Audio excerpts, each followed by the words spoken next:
St. Louis. This is CBS News on the Hour, sponsored by Pfizer. I'm Deborah Rodriguez. Defense Secretary Pete Hegseth and other administration officials have briefed congressional leaders on the operation that led to the capture of Venezuelan dictator Nicolas Maduro and his wife. Democrats, like Senate Minority Leader Chuck Schumer, are calling for more detail. Their plan for the U.S. running Venezuela is vague, based on wishful thinking, and unsatisfying. House Speaker Mike Johnson's take. The president used his authority under the law. He did so in a way that caused no casualties on the American side and got the job done with exquisite intelligence and extreme precision that can only be done by the U.S. One of Venezuela's neighbors is keeping a close eye on what happens next. CBS's Lilia Luciano reports from the border with Colombia. We await to see whether that frail stability in Venezuela that we are seeing at this moment through the negotiations between that government and the Trump administration will hold. President Trump tells NBC News the U.S. must, in his words, nurse the country back to health before any elections take place in Venezuela.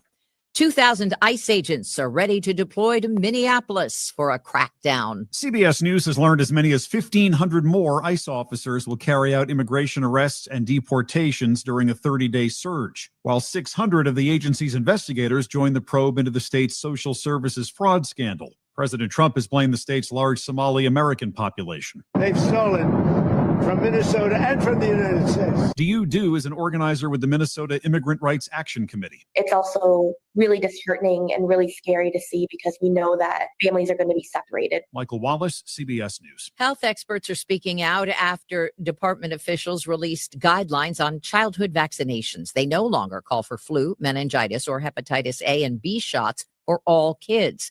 Dr. Jason Goldman is president of the American College of Physicians. I suspect this is going to have generational impact on the children and health of our country because we are going to see a resurgence of diseases that we haven't had to deal with. Thousands of people in Berlin are in the dark. No power, no cell service. A left-wing extremist group is claiming responsibility for an arson attack on high-voltage cables Saturday, which has left nearly 50,000 homes and businesses without power. Officials say it could be Thursday before the problem's fixed. It's not just a blackout. Many homes have also lost heat and hot water, with the German capital shivering through a deep freeze. Vicki Barker, CBS News. This is CBS. You still got it, but your immune system weakens as you age, making it harder to fight flu, pneumococcal pneumonia, RSV, and COVID-19.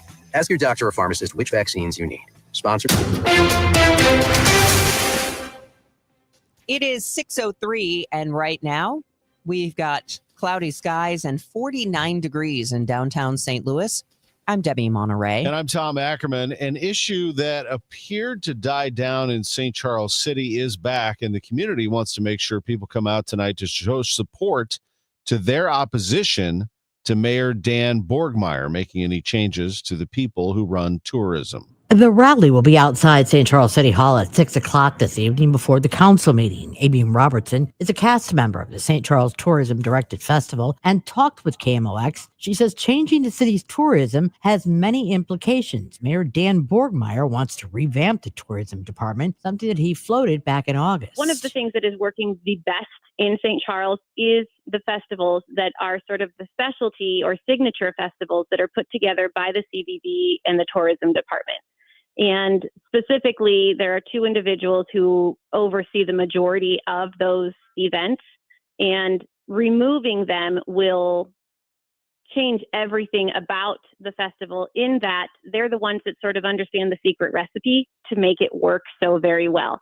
And so if we were to lose that leadership, a good number of cast and crew would choose to walk away as well, which in the first season probably would not impact attendance and therefore the merchants as much. But I think as people start to realize that something's not quite the same, in subsequent years, it would directly impact the merchants because we're going to see a decline in the number of people choosing to come to the festivals, specifically for the festivals. Maria Kina, KMOX News. For the first time since the May 16th tornado, students and staff returned to 3 St. Louis public schools that had been damaged in the storm. Washington Montessori Elementary, Yateman Liddell Middle, and Beaumont Trade School reopened. Washington first grade teacher Lindsay Digger said that the school felt like a safe oasis from the devastation that still surrounds the Fountain Park neighborhood. According to the Post-Dispatch, repairs are described as short-term. Windows, floors, and roofs, along with plumbing, electrical, and HVAC systems. FEMA estimates about $5.5 million of damage to 11 buildings in the district. If you or someone you know has the sniffles, you're not alone. Flu, COVID, and RSV cases are all on the rise in Illinois. The state's Department of Public Health dashboard shows flu, COVID-19, and RSV cases are all trending higher, with flu activity leading the way at a very high level for the week ending December 27th, followed by COVID-19 activity at a moderate level and RSV activity at a low level. Nationally, the Centers for Disease Control and Prevention estimates there have been at least 7.5 million illnesses, 81,000 hospitalizations, and 3,100 deaths from the flu so far this season. Mai Martinez. Well, the Trump administration is taking the unprecedented step of dropping the number of vaccines the government recommends for every child. Many health experts are reacting angrily. Dr. Jason Goldman is president of the American College of Physicians. I suspect this is going to have generational impact on the children and health of our country, because we are going to see a resurgence of diseases that we haven't had to deal with. The overhaul is effective immediately, meaning the CDC will now recommend vaccines against 11 diseases, but no longer broadly recommend protection against the flu, rotavirus, hepatitis A, hepatitis B, and some forms of meningitis or RSV. Fred Bottomer, KMOX News. The St. Louis Fire Department is mourning the loss of one of its own. On Monday, the department announced firefighter Francho O'Neill, a 33-year veteran with the department, died. No other details have been released. This comes just 6 months after another St. Louis firefighter, Lee Krause, suffered a medical emergency on duty and died. Law enforcement agencies in Illinois will no longer be able to require a waiting period before processing a missing persons report. Cook County Sheriff Tom Dart pushed for the change after reopening a case with 8 unidentified victims. Dart tells KMOX he was astonished that some families were turned away. There was quite a few of them where their families were actively looking for them immediately. And in many of the cases, they were told that, you have to wait a while, that, this isn't something that is we're going to look into yet, and he'll come back. Under the new state law, police have to immediately take a missing persons report and enter it into a law enforcement database. Local agencies also have to keep a case active until the person returns or is located. Megan Lynch, KMOX News. The Business Desk, sponsored by Krentz Financial Group, KFGadvisors.com. No more Schnucks mailers. The grocery chain is ending the practice of sending the printed weekly ads through the mail, although they will still be available at store entrances. Schnucks says more customers are shifting to digital communication, and the weekly ad can be accessed on the Schnucks Rewards app. We have had some issues already this morning on the roadways. Hopefully it won't impact your ride in, but we will check with Roger and take a look at the forecast coming up next at 6:08. I met my wife in law school at the University of Florida. She was from upstate New York and I was from Kentucky. We met at a daily mass at St. Augustine's. She was the most beautiful girl I'd ever seen in my life. After communion, I followed her out of the church and got her phone number. The rest is history. I'm John Morgan of Morgan & Morgan. Little did we know that one day we would have 4 children and the largest injury firm in the world. All 4 work in the business. It's a family business. Did I ever see this coming? Hell no. We just worked very hard and treated our clients like we would want to be treated, like family. It's a full-service injury firm, auto accidents, medical malpractice, workers' compensation, Social Security, and insurance disputes. We're open 24/7, 365 days a year.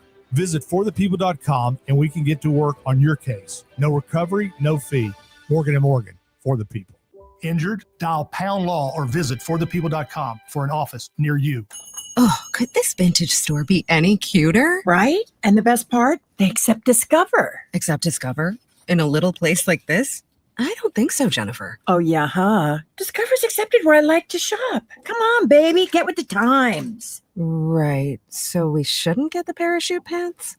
These are making a comeback. I think. Discover is accepted at 99% of places that take credit cards nationwide, based on the February 2025 Nielsen report. This is the story of the one. As an HVAC technician, he and his digital multimeter are in high demand. So when a noisy office HVAC turns out to be a failing blower motor, he doesn't break a sweat. With Grainger's easy-to-use website and product information, he selects the product he needs to keep everything humming right along. Call 1-800-GRAINGER, click Grainger.com, or just stop by. Grainger, for the ones who get it done. This hour of Total Information AM is sponsored by Gamma Tree Experts. It's 6:10. Let's go back to Roger Brand, overhead door company of St. Louis Traffic Center. Well, Tom, things continue to look better on eastbound Highway 70 coming in from Forestel. The delays are, there's no longer a backup. There's still a slowdown approaching David Holcomb Parkway into Wentzville Parkway, but, 5-10 minutes ago was a jam. So we're looking a lot better there on eastbound Highway 70. So you got all the road work picked up, and it ought to completely thin out pretty shortly. Other than that, interstate-wise, we're good to go on both sides of the river. I don't see any other issues. But the only other problem spot we have is the rescue crash on northbound Highway 67 at Berry Road. That's out in front of St. Francis State Park. 3 vehicles involved, at least 1 person trapped. There are delays through there. It doesn't look like it's a jam, but there's a slowdown of about a mile coming through that area right now on northbound 67. So just be advised if you're normally traveling through that area or headed that way right now. Next update at 6:20 from the Overhead Door Company of St. Louis Traffic Center. It is 6:11 and taking a look at the forecast. KMOX AccuWeather, times of sun and clouds this morning. Lots of sunshine and delightful this afternoon, the high 60. Tonight will be clear, low 35. Mostly sunny tomorrow, high 59. Then periods of rain Thursday, becoming windy and very mild, high 64. From the Saliga Heating and Cooling Weather Desk, I'm AccuWeather meteorologist Joe Lundberg on 104.1 FM, KMOX.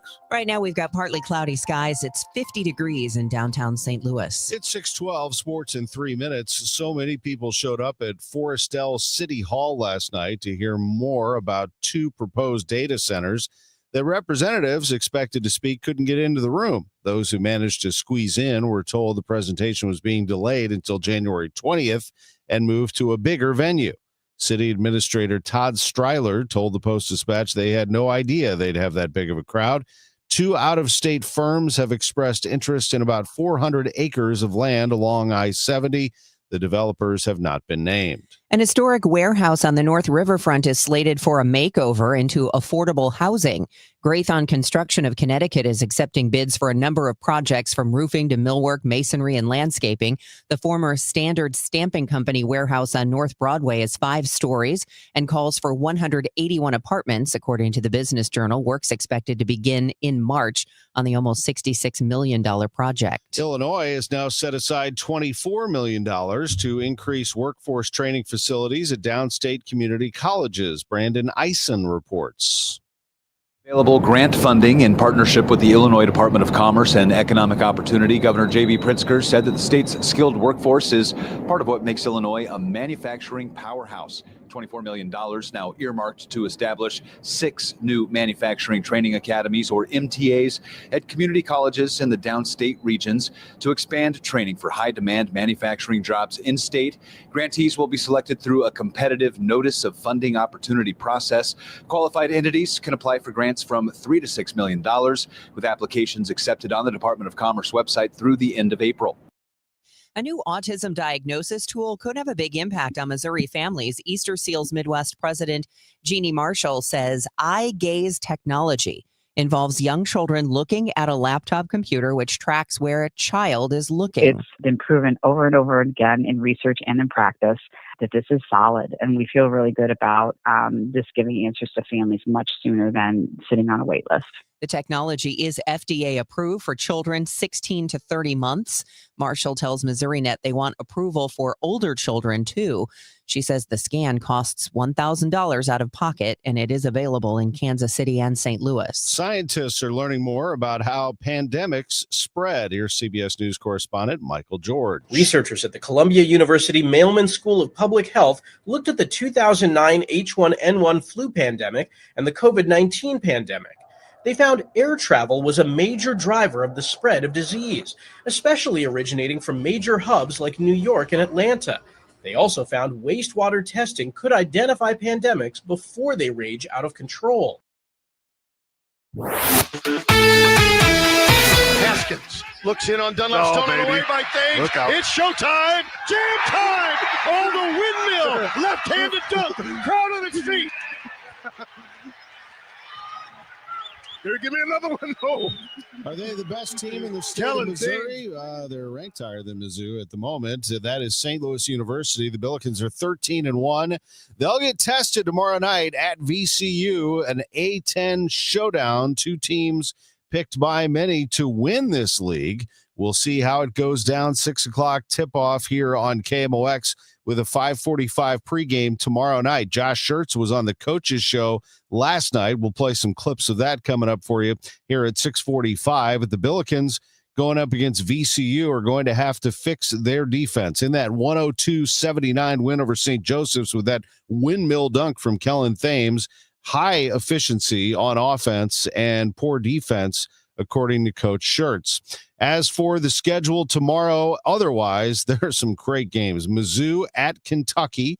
That one also tips off at 6 o'clock. Southern Illinois at UIC at 7. Illinois State at Valpo at 7. Tonight on the campus of SIUE, it's Lindenwood in town for a 7:30 tip-off in OVC action. College football in the MVC and in the FCS last night. The national championship went to Montana State, and just in excruciating fashion for Illinois State. They had the game in their hand and lost it.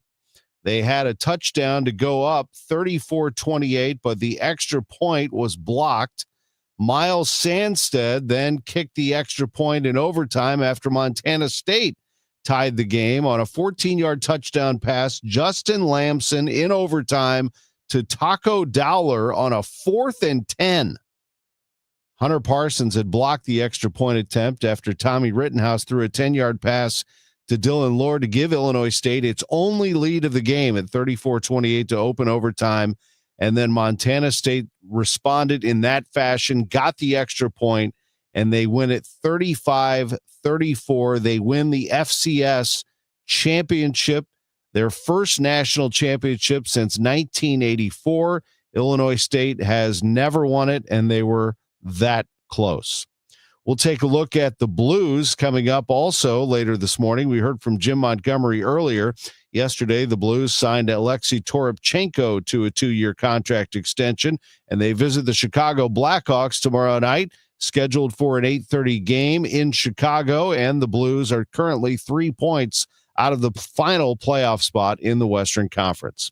I'm Tom Ackerman on the voice of the Billikens and the Cardinals, 104.1 FM, KMOX. I do appreciate all the referrals that we receive daily. It is phenomenal. I've said it. I can't say it enough how much I do appreciate the referrals. With that being said, if you do refer me, you're in great hands. I will not sell homeowners that work hard for their money, just like myself, crap that they do not need. But if you want good quality, man, you can't even say cheap anymore. I don't think I can even say cheap by the... You can't even go by price. Okay, that's another commercial. Call me, Bart Inman, one easy number, Missouri and Illinois, 314-293-2600. Remember, it's the only number, Missouri and Illinois, 314-293-2600 or bartinman.com. Now that's Bart with a B, Inman with an I.com. Hi, Margaret with Eamon, Gantner, and Capriano. Our St. Louis Baseball Cardinals reset last season. Now they're planning for the long term. Have you thought about a long-term plan for your family? A will, a trust, powers of attorney? Eamon, Gantner, and Capriano can guide you with a personalized estate plan. Sign up for our free webinar on our website, YourEstateMatters.com. Learn more about estate planning, get some answers, list your questions, then schedule a consultation. You can plan for your family, your favorite charities, taxes, your long-term care, and even your pets now, before the courts do it for you later. Eamon, Gantner, and Capriano, yourestateMatters.com. The choice of an attorney is an important decision and shouldn't be based solely on advertising. Total Information AM. Debbie Monterrey, Megan Lynch, Tom Ackerman on 104.1 FM KMOX. What do we have to look forward to weather-wise in the weeks, months, and years to come? We have a long report about a new study from AccuWeather. We'll get to that in just a moment. But first, it's time to tell you what's happening on the roadways on your ride in. From the Overhead Door Company of St. Louis Traffic Center, here's Roger Brand. Well, it looks a lot better, Debbie, out west in Wentzville. In fact, there's just a little slowdown as you get through Wentzville Parkway on eastbound 70 right now, and then briefly at Highway Z, so not much left to be worried about there. That's good news. Overnight road work was just running a few minutes late. They got it all picked up. I'm still seeing delays, a backup. The total delay may be extending for about a mile. It's not all jam, but it's pretty heavy. We had a rescue crash with at least one person trapped, multiple vehicles involved on northbound 67 at Berry Road out in front of St. Francis State Park. So there's still delays there coming out of Jefferson County trying to get on to northbound 55 and head in from there. Once you do get on 55 in the construction zones, Festus, not bad. There's a little slowdown at Bayless. The right lane's a little busy at Mattis as well, but other than that, just a little more traffic there. So no big deal. Otherwise, in the rest of these area highways on both sides of the river, continue to roll. That stalled semi out there, it looks like it's pretty much on the shoulder. Eastbound 44 near Pacific, I'm not seeing any delays past that one. Next update at 6:30 from the Overhead Door Company of St. Louis Traffic Center. Weather forecast. AccuWeather's Joe Lundberg says times of sun and clouds this morning. Plenty of sunshine, pleasant this afternoon, a high of 60 degrees. Tonight, clear, low 35, but tomorrow we're back up to 59 as the high, mostly sunny and nice, says Joe. Thursday, periods of rain, increasingly windy and balmy, a high of 64 Thursday. Friday, a shower to start, otherwise mostly cloudy, and a high of 58 to wrap up the work week. It's 50 in Florissant, 49 in St. Peter's, a mostly clear sky, 50 downtown at the Arch. It is 6:22. A new study from AccuWeather warns of a trend of lower humidity and lower rainfall and higher overall temperatures. Megan Lynch spoke with AccuWeather climate expert and senior meteorologist Brett Anderson about what it all means. Well, first, when we talk about climate, that always brings up a lot of strong feelings. So what can you tell our listeners about the sources that you used for your study? Well, we looked at our own database, basically an AccuWeather data suite, and we basically looked at 44 officially geographically dispersed weather stations across the entire country. And again, we get a lot of our data from actual observations across these different regions across the country. So it's actual observed data. It's cleaned up a bit to make sure because some of the stations that you get, there's errors, and so you have to clean that up a little bit. But it is all actual data, observed data, not computer generated or anything like that. And so we looked at 44 different regions across the lower 48 states to come up with the answers to this study. So let's break down each of these things. First off, temperatures. When I looked at kind of the range that you had in this study, it looks pretty similar to other studies I've seen. Yeah, it's not that surprising. Some of the things that came out of this in terms of temperatures, we've increased about a half a degree Fahrenheit per decade over the past 70 years, a steady increase, biggest increase we've seen certainly over the past 20 years or so. Dew point, which is basically the dew point temperature, is the temperature at which the relative humidity becomes 100% saturated and whatnot. Dew point temperature has increased a little bit per decade over the same period, though. Most of the increase occurred before 1995. It's been fairly steady after that. However, relative humidity remained fairly steady before 1995 throughout that time period. But after 1995, we noticed a decrease in relative humidity, an average relative humidity across the lower 48 states of about 5.3% during that time period, which is quite significant. So when you decrease the relative humidity, you're going to see most likely less rainfall in many areas, and that's what we're seeing. Average rainfall declined about 2.7% since 1995, or about 1% per decade during that. However, that's total average annual rainfall. The big key here is, though, the frequency of big rainfall events which are greater than 4 inches in a short time period, maybe a day, those increased by 70%. So what we're seeing is less rainfall in general, total over the course of the year, but a big increase in these big rainfall events, these heavy flooding events. We're seeing more of that. So basically, that could trigger, I'm assuming, more problems when we Yes. get a whole lot of rain at once. Yes, we all like to, we want to see normal. Normal is a good thing, but it's hard to get normal. But what we're seeing with this increase in these heavier rainfall amounts is, it's a lot. It's causing obviously flooding, but in areas that need rainfall, when you get these big rainfall events, yeah, it's a lot of rain and all that, but a lot of it ends up getting washed away. Just because we obviously over the past 50, 60, 70 years or so, we have much more concrete out there. So a lot of this rain just gets run off, unfortunately. Also, heavy rainfall events cause a lot of erosion. It's not good for fields, crop yields.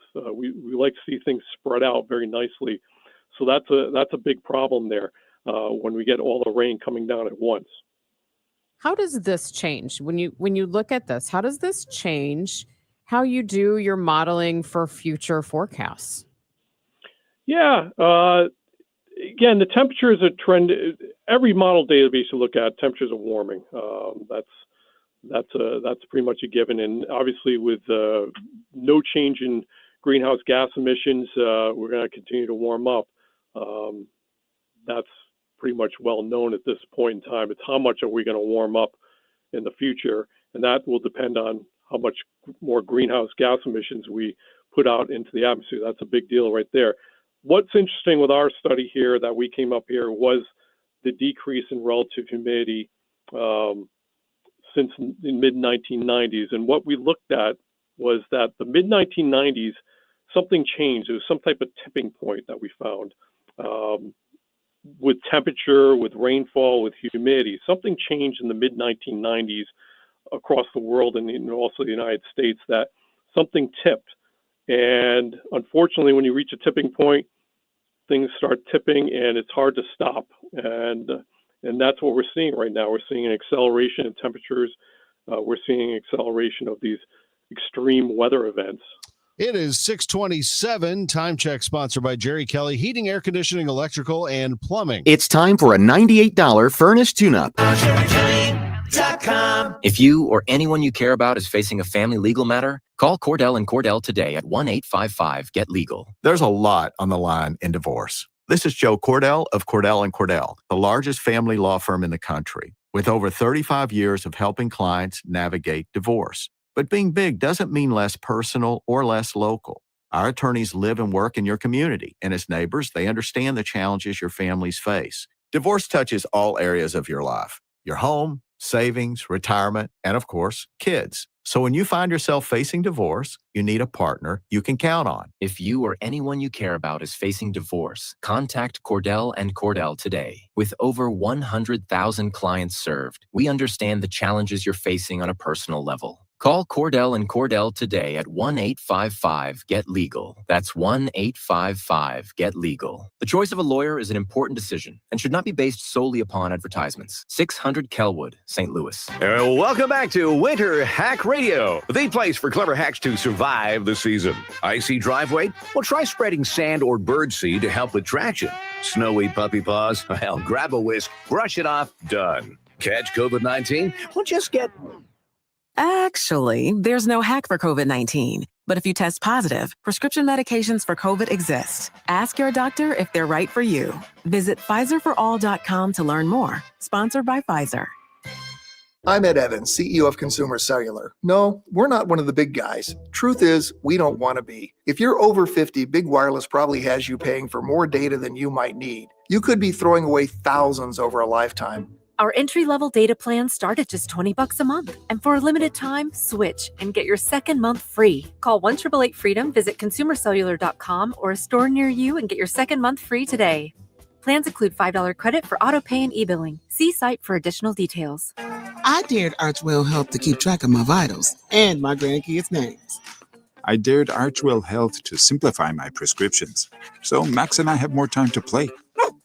Good boy. And I dared Archwell Health to be closer than my neighborhood coffee shop. Our members dared us to do more as a primary care provider for adults age 60 and up. So we made it our mission. Visit archwellhealth.com and become a member today. Archwell Health. We dare to care. Glover here for my friends at Cantor Injury Law. Cantor is local, and we're here doing the work every day. We're right here in St. Louis, and we're ready to fight for you. CantorInjuryLaw.com or call 314-628-9999. The choice of a lawyer is an important decision and should not be solely based on advertisements. Hey guys, Dave Glover here for the Dave Glover Show. So, what is my show? My show is 4 different people living 4 different lives, all coming together every day between 1 p.m. and 5 p.m. to talk about life, actual life, not so much headlines or did you see what Trump did today or XYZ. Never predictable because I never know what I'm going to talk about from one segment to the next. So it truly is unique and unpredictable. Join us. 104.1 FM, KMOX. It is 6:30, and right now we've got partly cloudy skies downtown and 50 degrees. I'm Debbie Monterrey. And I'm Tom Ackerman. We have Roger Brand in the Overhead Door Company of St. Louis Traffic Center. Well, just a little heads up if anybody's heading out the door and heading west on 70 to Columbia right now. Westbound 70 is closed. East of Columbia closed before you get to Range Line Road. It's a pretty popular exit point there because of a serious crash. So you may just want to plan accordingly if you're headed that way right now. A little closer in, we've got delays building around the area. If you're on southbound 61 south of Wentzville Parkway into 64 through Prospect, it's a little busy. Northbound 270, some slow traffic north of Big Bend to Manchester, and both directions around 64 are a little crowded. Northbound 55, the right lane's a little slow north of Butler Hill, and all lanes from Bayless up through to about Holly Hills are busy. Still seeing that jam northbound 67, approaching Berry Road out in front of St. Francis State Park, where we had an earlier rescue crash. They remain on the scene, and there are restrictions still in place. And westbound 64 just a little busy on the Poplar Street Bridge. Next update at 6:40 from the Overhead Door Company of St. Louis Traffic Center.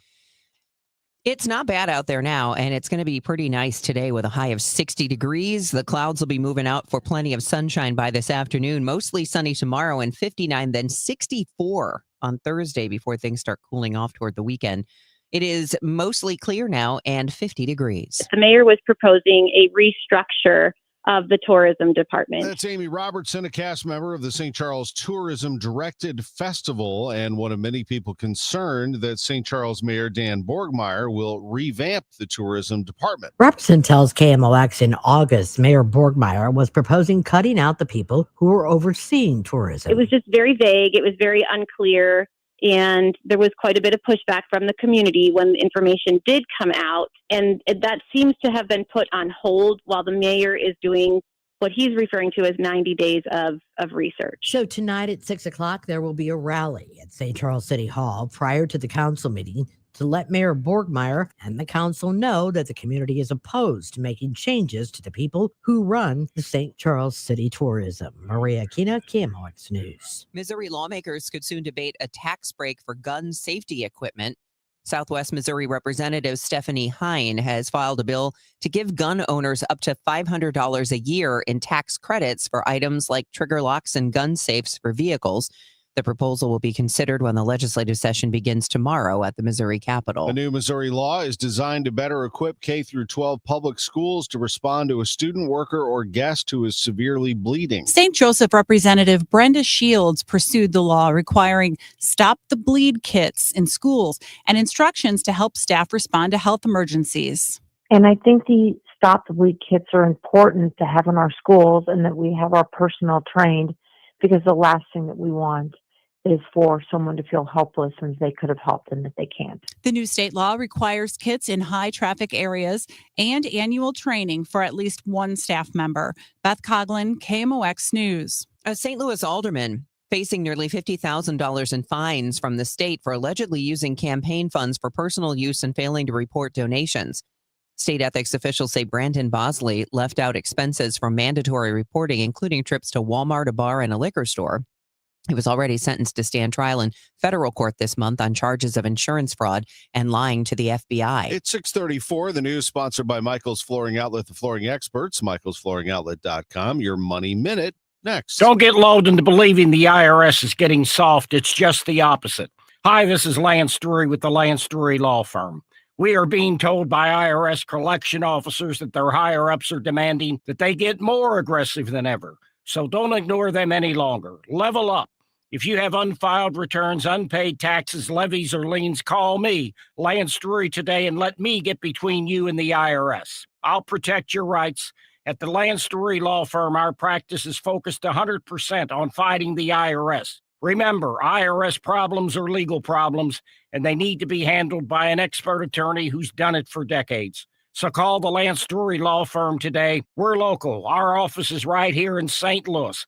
Call 314-260-6120. Visit Lance, DRURY law.com to schedule your free consultation with your local tax resolution law firm. The choice of a lawyer is an important decision and should not be based solely upon advertisements.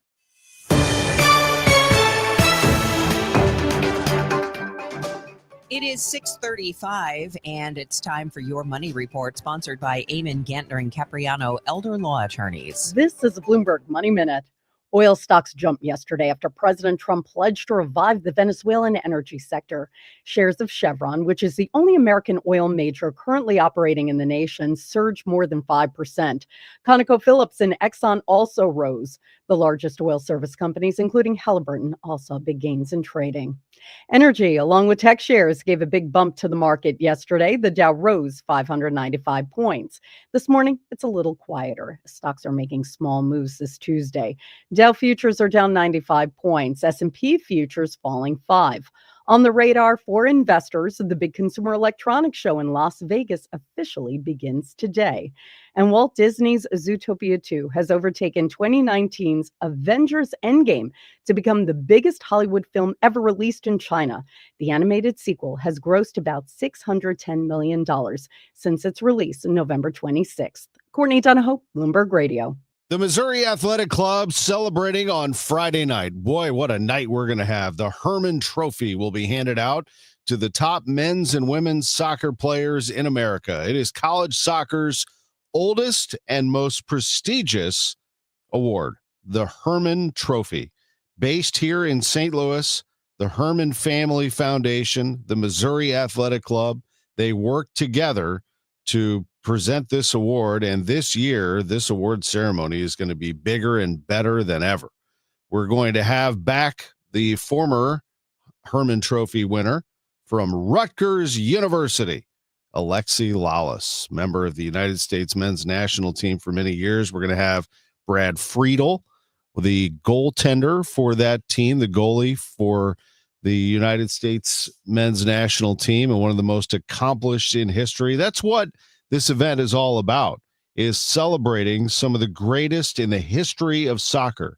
It etches its legendary recipients into history as the apex of the sport and inspires generations to come. So you're going to see older soccer fans, members of the Soccer Hall of Fame, all the way down to the best young players in the area at the Herman Trophy on Friday night at the Missouri Athletic Club. It's going to be a great night. There are still a few tickets left if you want to go to mac-stl.org. I know that hiring can be challenging. You sort through tons of resumes and you get too many so-so applicants. You're just waiting for someone to match your role perfectly. Well, now there's a place where you can meet them fast. ZipRecruiter. Need to hire right away. Start your search for strong candidates. The right fit awaits. Build your team, build it sooner. Meet your match on ZipRecruiter. Just head to ZipRecruiter.com/free right now to try it for free. And you're on your way to meeting your match. 4 out of 5 employers who post on ZipRecruiter get a quality candidate within the first day. So try it now. Go to ZipRecruiter.com/free. Once again, that's ZipRecruiter.com/free. Meet your match on ZipRecruiter. Try it free. Hey, St. Louis City SC fans, mark your calendars now. The Boys in Red return to Energizer Park to kick off Season 4 Saturday, February 21st. And you could be there for the dawn of a new golden era of St. Louis soccer. Go to stlcitysc.com/tickets and reserve your seat now for the MLS home opener versus Charlotte FC. Limited quantities remain. See you soon, St. Louis. This holiday season, when you get them Steel, batteries are included. Buy select battery tool sets and get a free extra battery. Visit SteelUSA.com for gift ideas and seasonal savings. Happy holidays from Steel. Offer valid for a limited time only at participating dealers while supplies last. It's men's Billikens basketball action Wednesday night as they face VCU. Pregame 5:45, tip at 6 on your home for Billikens basketball. 104.1 FM, KMOX.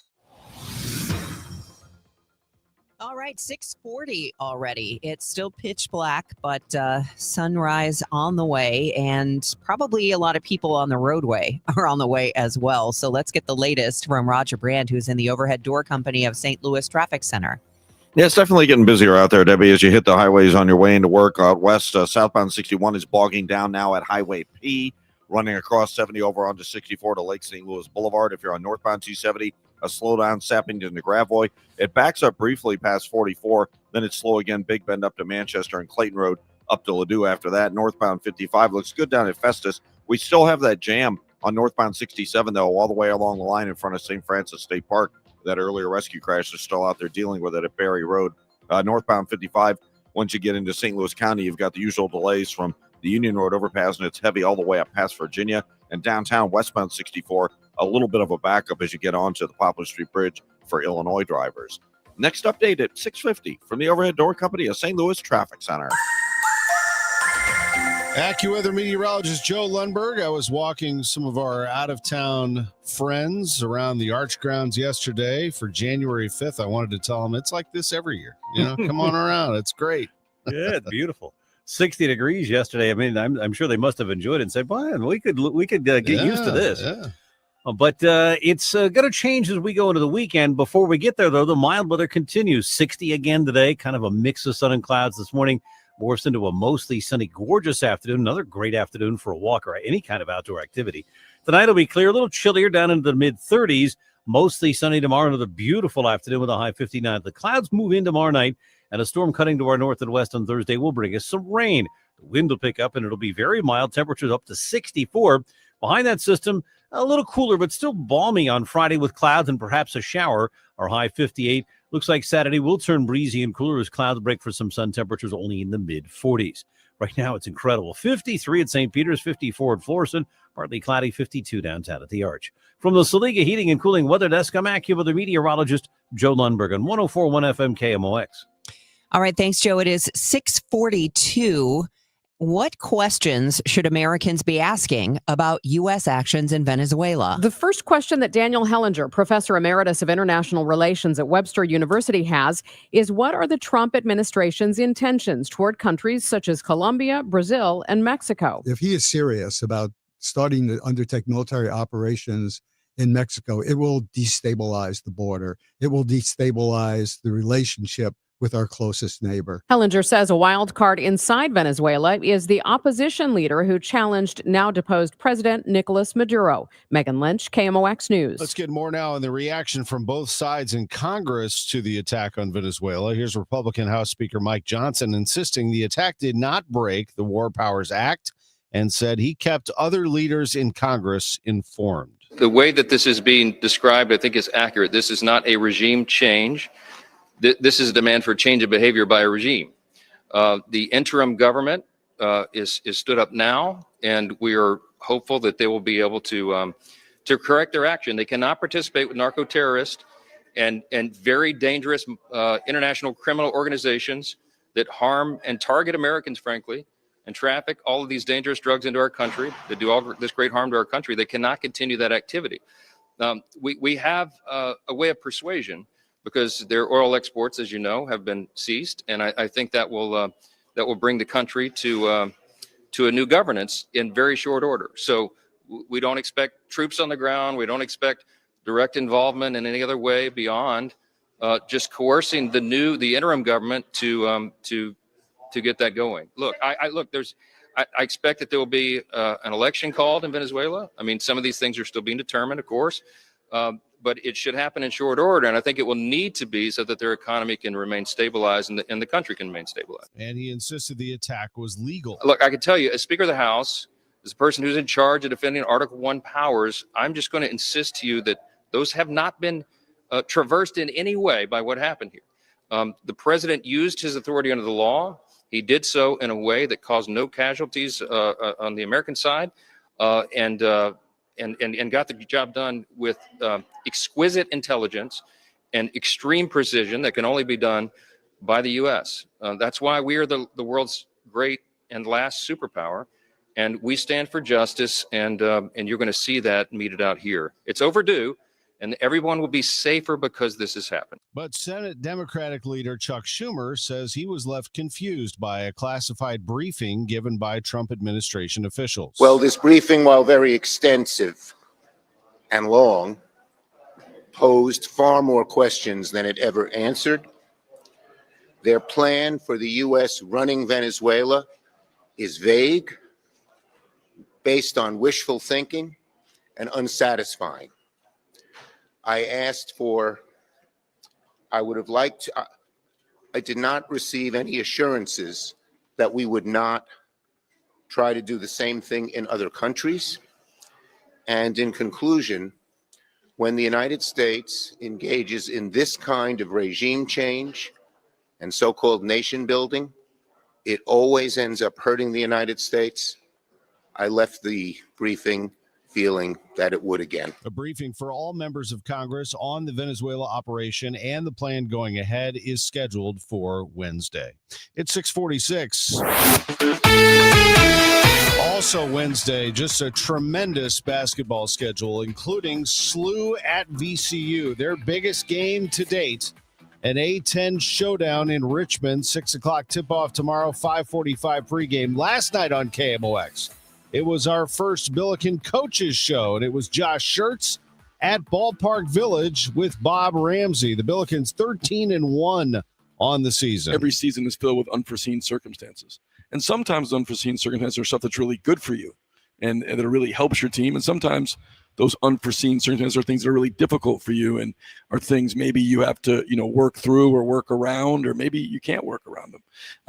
And so I think, what's been probably really cool about this year is that for the most part, it's kind of unfolded the way we hoped. We thought we had really good depth, and we do. We thought we could play, 9 guys on a consistent basis, and we have.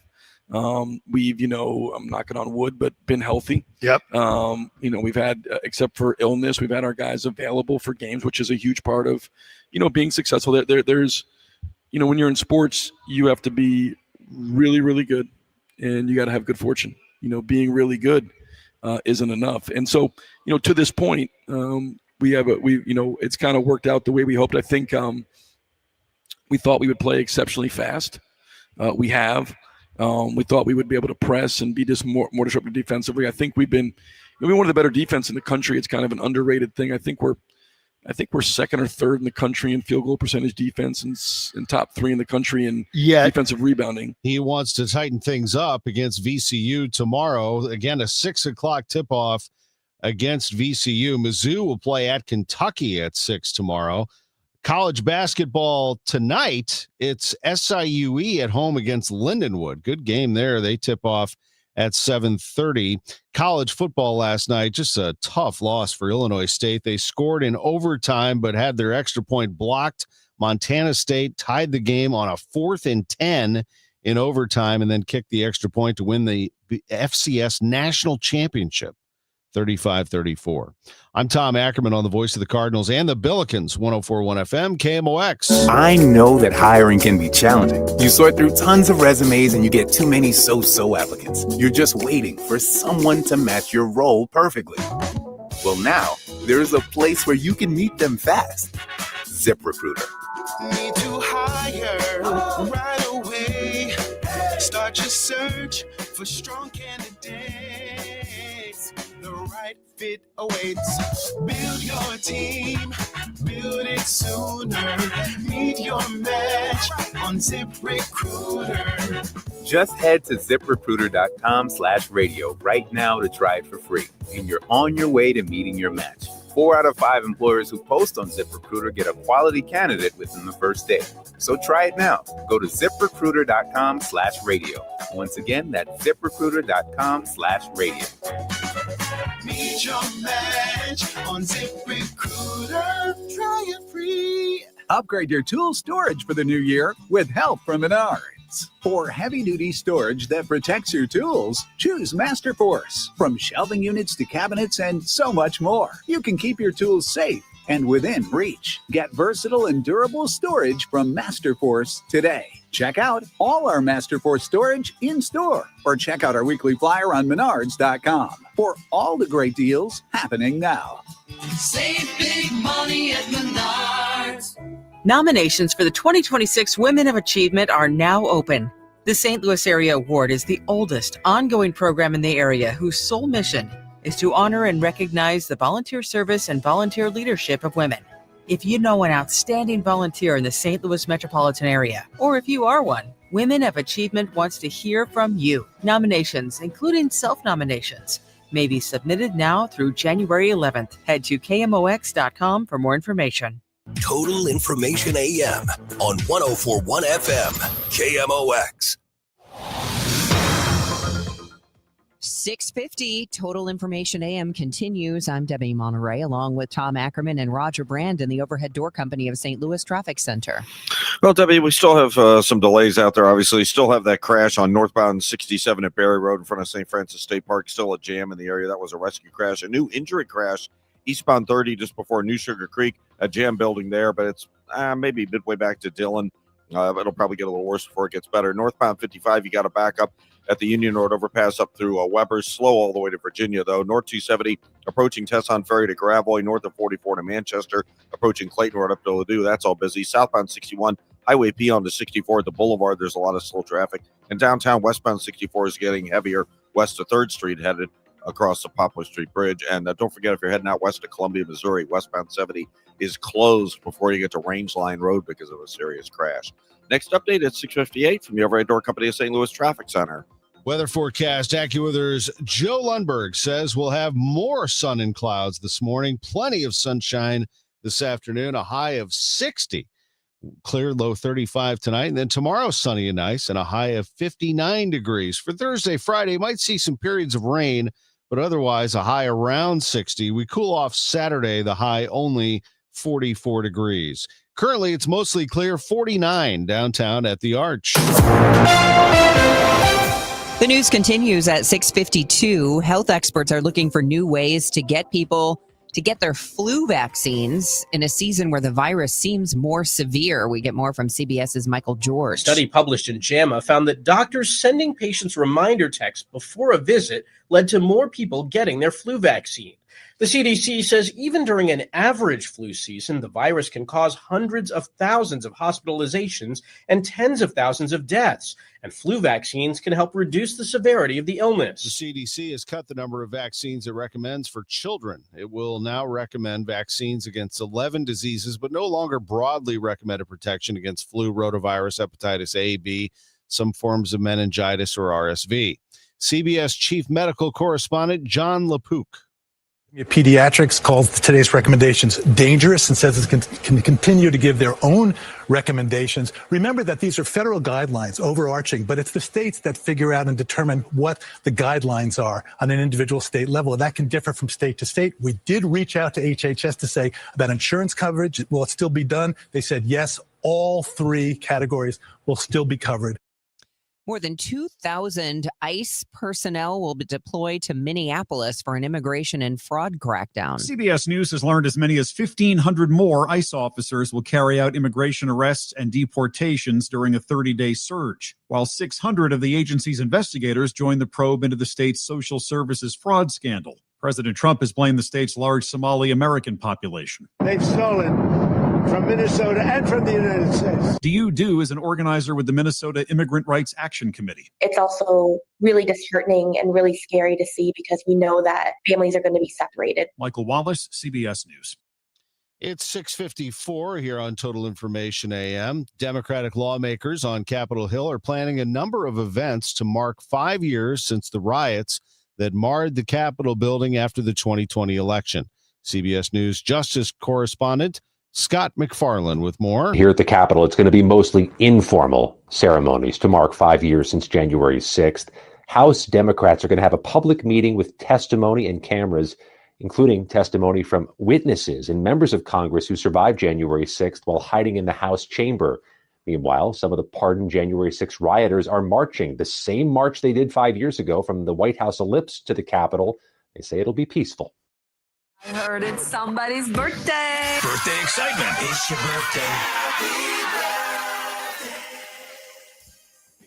It is 6:55 and the birthday shout out sponsored by Renner Garage Door, RENNER, forward and back, family owned and top rated, RennerDoorSTL.com.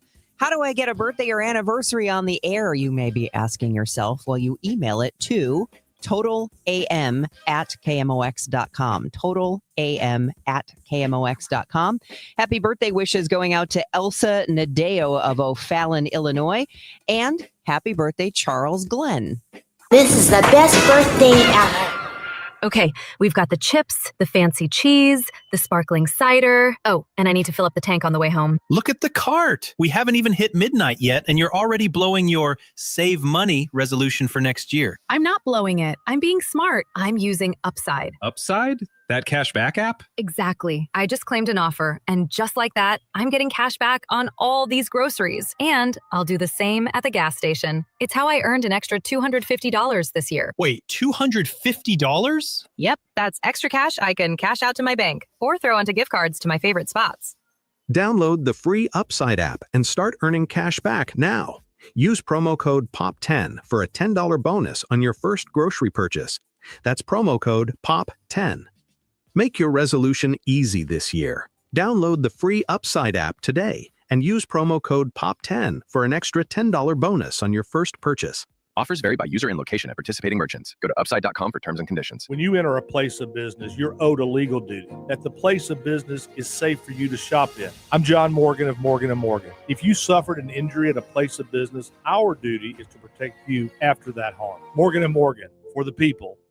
Working full-time but still falling behind? Learn how real estate education can help you build income and get ahead on your terms. Text radio to 88007. That's RADIO to 88007. Presented by Lifestyles Unlimited. Hey, I'm Mike Slater. My dad passed away at the age of 63. It's out of nowhere. Had a stroke. Super hard, obviously, for the whole family, but my dad had life insurance. This is why I have life insurance for my family, for my wife and 4 kids. And the best place to get life insurance is ethos.com because you can do it in 10 minutes. And there's no medical exam and no blood test, just a few health questions. Get life insurance in 10 minutes so your family is protected. Ethos, ETHOS, ethos.com/Mike.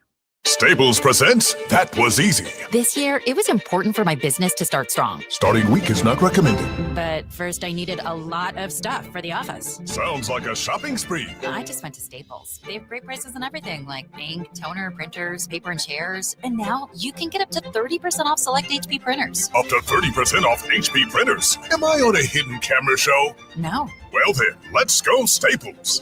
That was easy. Shop Staples in-store, online, or on the app. Ends 131. Select models only. Hey, let's go check out traffic. Roger Brand, what's the latest overhead door company of St. Louis Traffic Center? Well, Tom, emergency crews are still on the scene with a crash on eastbound Highway 30 before you get to New Sugar Creek, so just be prepared. Traffic's backed up about midway back to Dolores, I guess. It's definitely jammed back through Little Brennan now, so just be prepared on eastbound Highway 30 if you're running in the area. Still seeing delays on northbound 67 out in front of St. Francis State Parkway at a rescue crash at Berry Road, so there's still a bit of a backup there and slow going in general. Northbound 55, once you get on that. Down in Festus, it's not bad. It is typically slow north of the Union Road overpass up through Holly Hills. Northbound 270, a little slow at the 55 merge on. Tesson Ferry up toward Gravois. North of Big Bend all the way up to Ladue is heavy. Southbound 67, south of Wensville Parkway to 64 at the Boulevard, some slow stuff. Eastbound 70, a little slow east of David Hochul into Wentzville Parkway. Eastbound 64 at the Interbelt's a little busy downtown. Westbound 64, you've got some slow traffic in pockets west of 3rd Street getting onto the Poplar Street Bridge. Next update at 7:10 from the Overhead Door Company of St. Louis Traffic Center. Today is Tuesday, the 6th of January. I'm Debbie Monterrey. This is AccuWeather meteorologist Joe Lundberg. Partly sunny this morning, plenty of sunshine this afternoon with a high about 60. Could changes be coming to St. Charles City tourism? Several people hope not. I'm Maria Kina. I'll explain.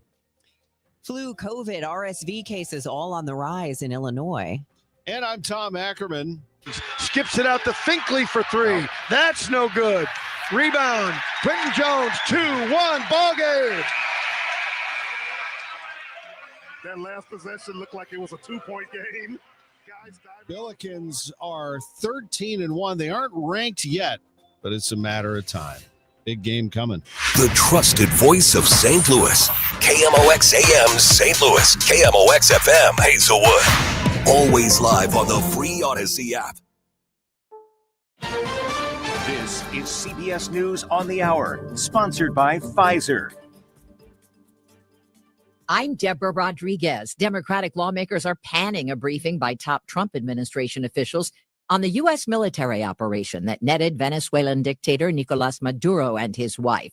Senate Minority Leader Chuck Schumer. When the United States engages in this kind of regime change and so-called nation building, it always ends up hurting the United States. I left the briefing feeling that it would again. Republican leaders are defending the Venezuela raid. Correspondent Nicole Killian is on Capitol Hill. Speaker Johnson told me that the situation in Venezuela will be discussed when he and House Republicans meet with President Trump later today. Last night on X, the State Department posted, quote, "This is our hemisphere, and the president will not allow our security to be threatened." While the fallen dictator is back at a New York City detention center after claiming in court he was kidnapped, there's a new assessment from the CIA on possible replacements. CBS's Olivia Gazis. The report was said to have found that Maduro loyalists, including Vice President Rodriguez, were likely best positioned to maintain stability in the near term, while opposition leader Marina Corrida Machado could struggle to secure legitimacy. The timing of the assessment remains unclear. The leaders of France, Britain, Germany, Italy, Poland, and Spain are underlining their support for Denmark as the Trump administration amps up talk over taking over Greenland. White House Deputy Chief of Staff Stephen Miller told CNN the U.S. should control Greenland for the sake of NATO. For the United States to secure the Arctic region, to protect and defend NATO and NATO interests, obviously Greenland should be part of the United States. Hours after the U.S. captured Venezuelan President Nicolas Maduro, Miller's wife posted a map of Greenland in red, white, and blue with the caption, "Soon." CNN repeatedly asked Miller if the administration plans to take Greenland by force. Nobody's going to fight the United States militarily over the future of Greenland. Michael Wallace, CBS News. Health experts are examining potential financial fallout for parents after the Trump administration announced it's cutting recommendations that all kids be vaccinated against flu, meningitis, and hepatitis. CBS News medical contributor Dr. Celine Gounder. For now, all of the vaccines remain covered by insurance, but federally funded programs where the vaccines are provided for free, that may change in the longer term. At the Vatican, Pope Leo has just put an official end to the Catholic Jubilee year on this day of Epiphany by symbolically closing the ornate bronze doors to St. Peter's Basilica. The Vatican says the celebrations drew more than 30 million pilgrims to Rome. This is You still got it, but your immune system weakens as you age, making it harder to fight flu, pneumococcal pneumonia, RSV, and COVID-19. Ask your doctor or pharmacist which vaccines you need. Sponsored by Pfizer. Welcome back to Winter Hack Radio, the place for clever hacks to survive the season. Icy driveway? Well, try spreading sand or birdseed to help with traction. Snowy puppy paws? Well, grab a whisk, brush it off, done. Catch COVID-19? Well, just get... Actually, there's no hack for COVID-19. But if you test positive, prescription medications for COVID exist. Ask your doctor if they're right for you. Visit PfizerForAll.com to learn more. Sponsored by Pfizer. Wesley Financial Group is not a law firm. I'm Chuck McDowell, founder of Wesley Financial Group. Did you buy a timeshare because they told you it was a great investment? That's a lie. Most timeshares can be bought online for $1. To find out what your timeshare is worth and to cancel it, call us today and we'll send you our timeshare exit kit free with all your options for cancellation. Call Wesley for your free exit info guide. 800-959-3388. That's 800-959-3388. It is 7:04, and right now the skies are clear in downtown St. Louis. It's 49 degrees. I'm Debbie Monterrey. And I'm Tom Ackerman. An issue that appeared to die down in St. Charles is back, and the community wants to make sure people come out tonight. The group that is holding this rally wants to make sure that people come out tonight to show support to their opposition to Mayor Dan Borgmeyer making any changes to the people who run tourism. The rally will be outside St. Charles City Hall at 6 o'clock this evening before the council meeting. Amy Robertson is a cast member of the St. Charles Tourism Directed Festival and talked with KMOX. She says changing the city's tourism has many implications. Mayor Dan Borgmeyer wants to revamp the tourism department, something that he floated back in August. One of the things that is working the best in St. Charles is the festivals that are sort of the specialty or signature festivals that are put together by the CVB and the tourism department. And specifically, there are two individuals who oversee the majority of those events, and removing them will change everything about the festival in that they're the ones that sort of understand the secret recipe to make it work so very well. And so if we were to lose that leadership, a good number of cast and crew would choose to walk away as well, which in the first season probably would not impact attendance and therefore the merchants as much. But I think as people start to realize that something's not quite the same, in subsequent years, it would directly impact the merchants because we're going to see a decline in the number of people choosing to come to the festivals, specifically for the festivals. Maria Kina, KMOX News. A big turnout at Forestell City Hall last night where the topic of annexation for a data center was scheduled to take place. About 100 people showed up and exceeded the fire code restrictions, so another meeting will be held January 20th at a bigger venue. Cases of the flu, COVID, and RSV are all on the rise in Illinois. The state's Department of Public Health dashboard shows for the week ending December 27th, flu activity was at a very high level, while COVID activity was moderate and RSV activity was low, but all three were trending higher. IDPH reports 8.2% of ER visits were due to the flu, and about 30% of hospital admissions for acute respiratory cases were children between the ages of 5 and 17. According to IDPH, only 1 in 5 people in the state got a flu shot, and only 5% got the updated COVID-19 vaccine. Mai Martinez. A new law in Illinois forces police departments to process missing person cases without delay. Procedures vary across the country. Some law enforcement agencies take missing person reports right away. Others tell families to wait in case someone comes back on their own. Cook County Sheriff Thomas Dart was the driving force behind the new law that requires officials to act on missing person reports immediately. At the end of the day, I can't conceive of how we could sit there and say, well, as opposed to getting an early jump on this case, we decided to wait a little bit because we didn't want to have more paperwork and more, entries to undo later on. I mean, that's not a good excuse. Dart's office reopened the infamous John Wayne Gacy case. Dart tells KMOX he believes the new law could have made a difference for some of Gacy's victims. Megan Lynch, KMOX News. A St. Louis firefighter has died. Last night, the department posted this message on social media. With profound sadness, the St. Louis Fire Department mourns the passing of firefighter Francho O'Neill, an active member of our department with 33 years of dedicated service. Firefighter O'Neill devoted his life to serving others with professionalism and unwavering dedication. His kindness, compassion, and presence touched countless lives within our department and throughout the community he proudly served. The cause of death has not been released. Funeral arrangements are pending. From the business desk, sponsored by Krentz Financial Group, KFGadvisors.com. The price to get your haircut going up, an unwelcome trend that's got more than hair clippers buzzing. We get more from Austin Johnson in Biloxi. Tyree Brown is getting a haircut inside Dane's Barbershop, which is $25 a cut. I get a simple fade. That used to cost me $15 back in the day. Now, most barbershops are charging $45 for a fade. Cutting his hair is Bo Miller, entering his 30th year. I've seen prices gradually go up, most notably during COVID. He says the reason for that can be a combination of increased rent and the evolution of men's haircuts over the years.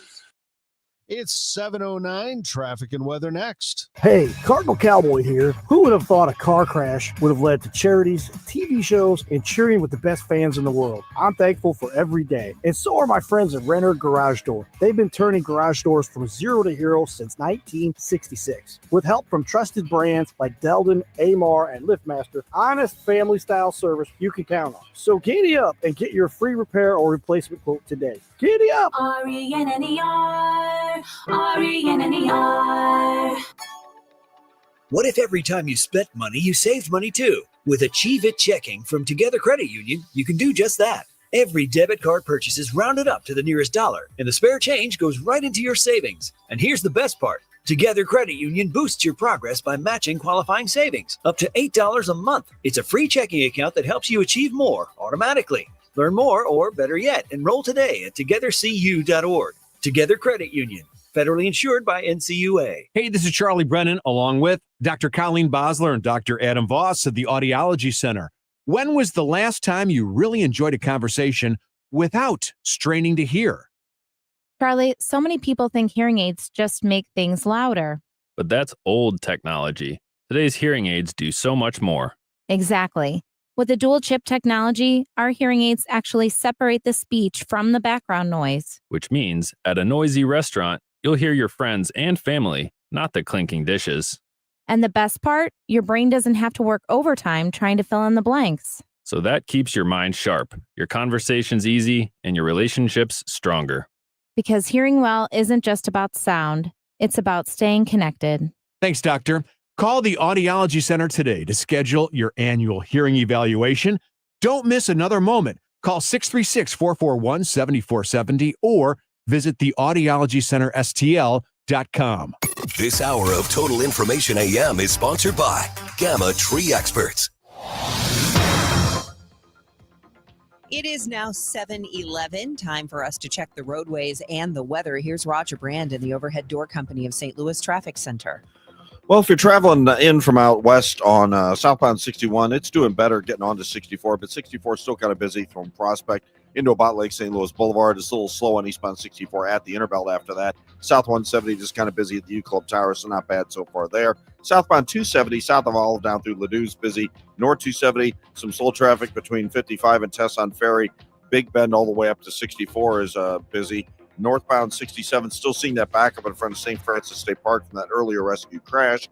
Northbound 55, Bayless up to River de Pere is slow after that. Eastbound 30 still working that crash in New Sugar Creek. Traffic's jammed back through Little Brennan. And downtown westbound 64 west of 3rd Street to the Poplar is also slow.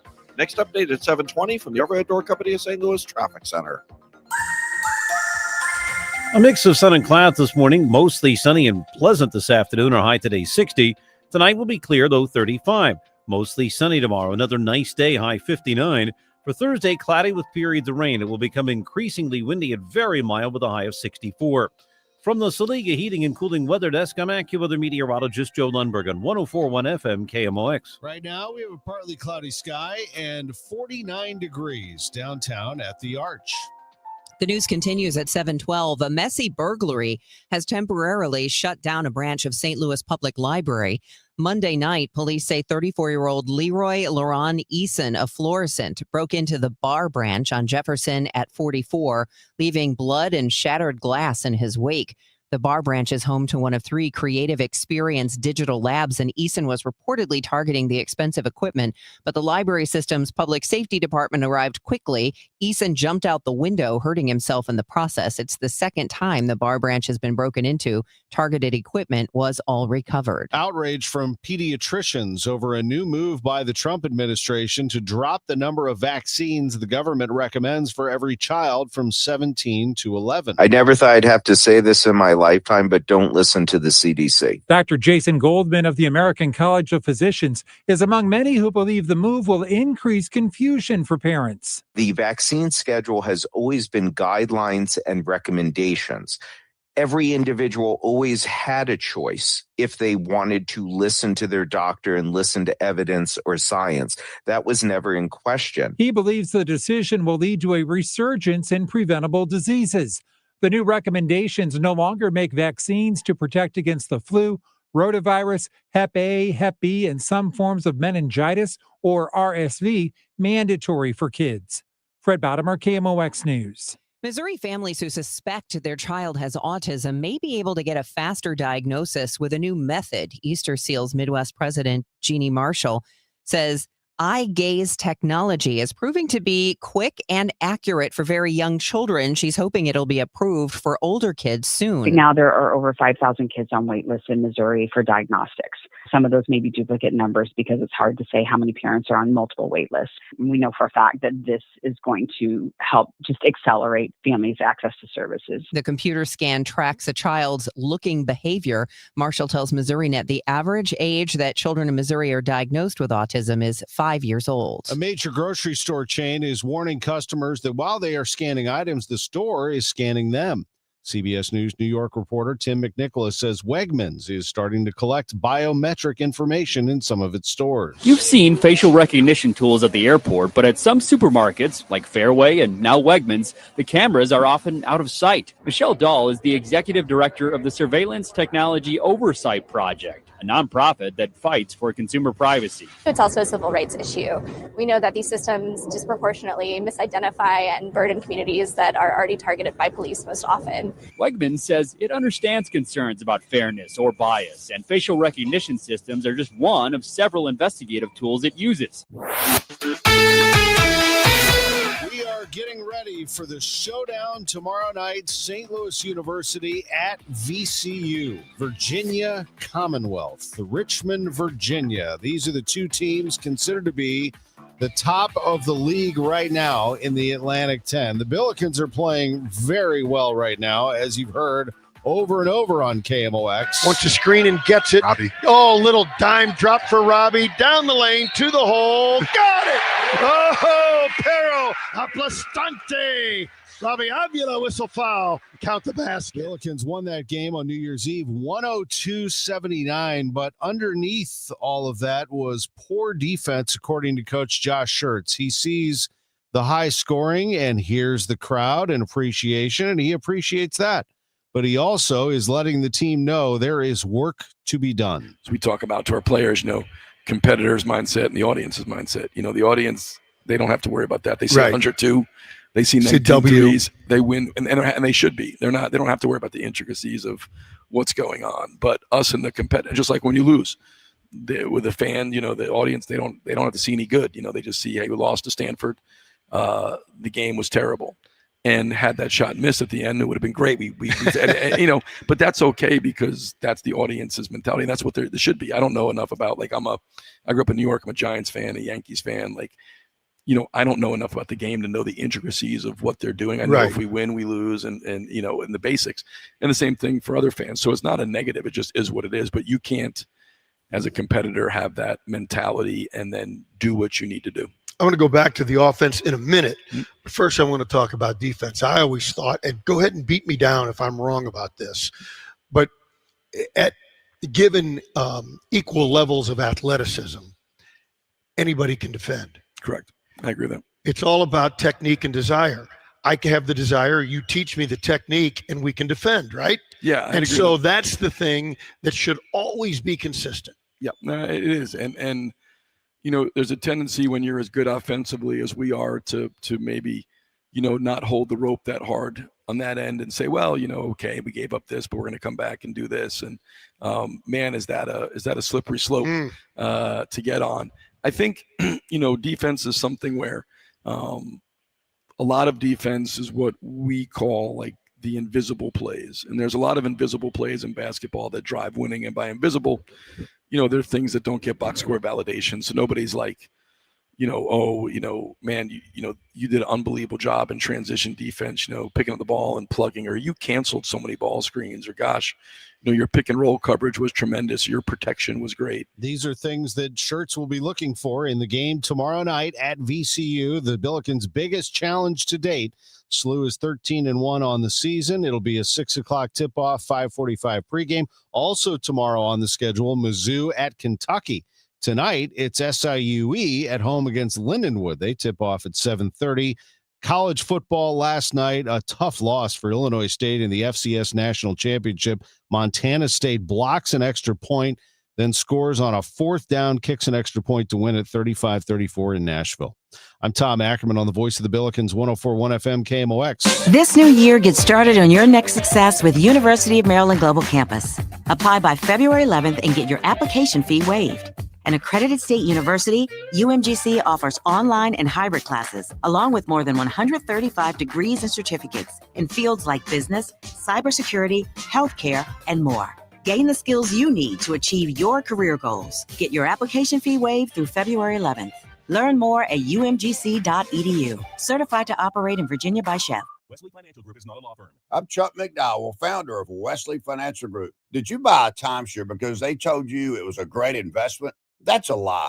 Most timeshares can be bought online for $1. To find out what your timeshare is worth and to cancel it, call us today and we'll send you our timeshare exit kit free with all your options for cancellation. Call Wesley for your free exit info guide. 800-959-3388. That's 800-959-3388. Neil Forever performs Neil Diamond live in concert at the Factory in Chesterfield on Friday, January 9th. It's fantastic. Friday,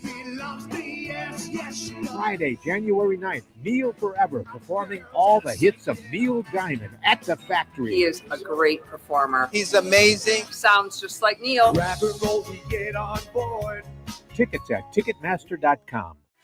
Debbie Monterrey, Megan Lynch, Tom Ackerman. Total Information AM on 104.1 FM KMOX.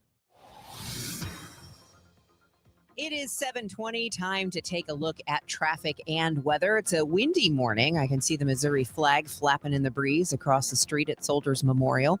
But it's going to be nice today, temperature-wise anyway. Let's see if the roadways are nice right now. Roger Brand's in the Overhead Door Company of St. Louis Traffic Center.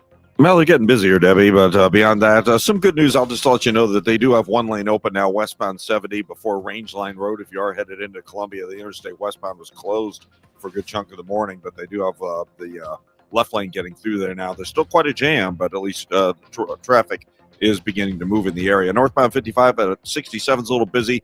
Bayless up to River to Paris, slow. North 270, Tessot Ferry through Gravois, 44 up to Ladue. That's heavy the whole way through. Southbound 61 crossing over on 64 to Lake St. Louis Boulevard, slow. Brief slowdown at the Interbelt. Westbound 64, Bellevue to Hanley. It's kind of busy. Still working this crash, eastbound 30 at New Sugar Creek.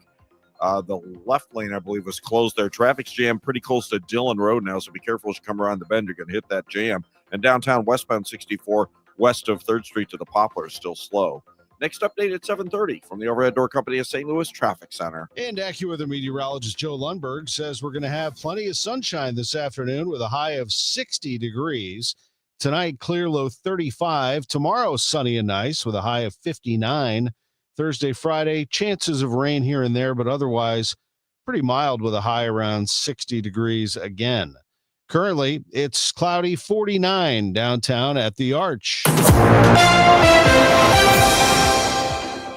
Nobody else could coordinate this. Nobody else could do it. Nobody has the capability. It's also, interestingly, sort of exposed some of the weaknesses in the Chinese and Russian equipment that was on the ground there. Missouri Senator Eric Schmidt praising President Trump and U.S. military action extracting Venezuelan President Nicolas Maduro over the weekend. He tells Fox News the American people are safer because of it. This was a very exquisite and specific limited action here, and the people of Venezuela will ultimately benefit, along with, most importantly, the American people and our interest in the Western Hemisphere. Schmidt says there's a big difference in tough talk and actually taking action. The senator made no mention of what America's role will be in running Venezuela, as President Trump said will happen. An Illinois history expert says this weekend's capture of then Venezuelan President Nicolas Maduro will not only reshape Latin America, but the U.S. as well.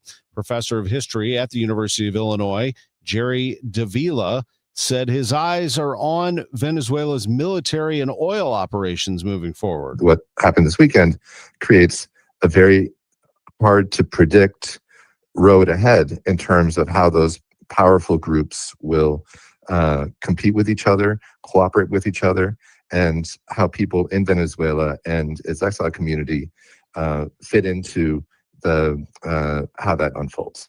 He continues to say there's no shortage of uncertainty moving forward, both in how Venezuela will respond and what that means for the U.S. The arrest of Maduro has sent oil stocks higher. The Dow hit a record high of almost 49,000. Oil prices have also gone up. CBS's Jill Schlesinger on what that might mean at the pump. I think that for right now, what's moving price at the pump is the global economy. And if you look at last year, because the global economy slowed down, crude oil went down by over 22%. That led to lower gas prices. Gas prices are actually 25 cents a gallon cheaper today than they were a year ago. That's going to be the more important thing. What Americans can expect is the global economy will dominate. This week marks 1 year since the Palisades and Eaton fires tore through communities across L.A. County. While people lost homes, still trying to rebuild and recover, fire officials are working to make sure L.A. County never experiences this type of loss again. Correspondent Steve Gregory was able to bring together the chiefs of 4 fire departments to talk about lessons learned, setting the record straight. Coordinating the schedules of the heads of the LA City and County Fire Departments, CAL FIRE, and the Angeles National Forest was no easy task. This is the first time since the fires last year the chiefs have gathered at once to talk on the record about their experiences. LA City Fire Chief Jamie Moore says while he wasn't in charge on January 7th, he'll take responsibility for implementing any changes, discipline, or accountability. There's been a lot of misinformation in regards to text messages that were allegedly sent on the fire ground of the Lockman fire. Officials say the Lockman fire ignited the Palisades fire. That fire is being investigated by the Alcohol, Tobacco, and Firearms. They do have a person in custody for that fire.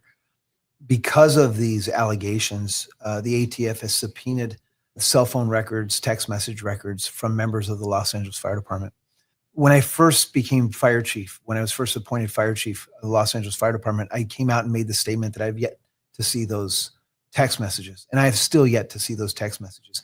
And the only reason I said that is because to me, it would really help me to understand the situation and better understand the situation as to why firefighters would have text messaged something as critical, such critical information as the fire's not out. Why are we picking up the hose and why are we leaving?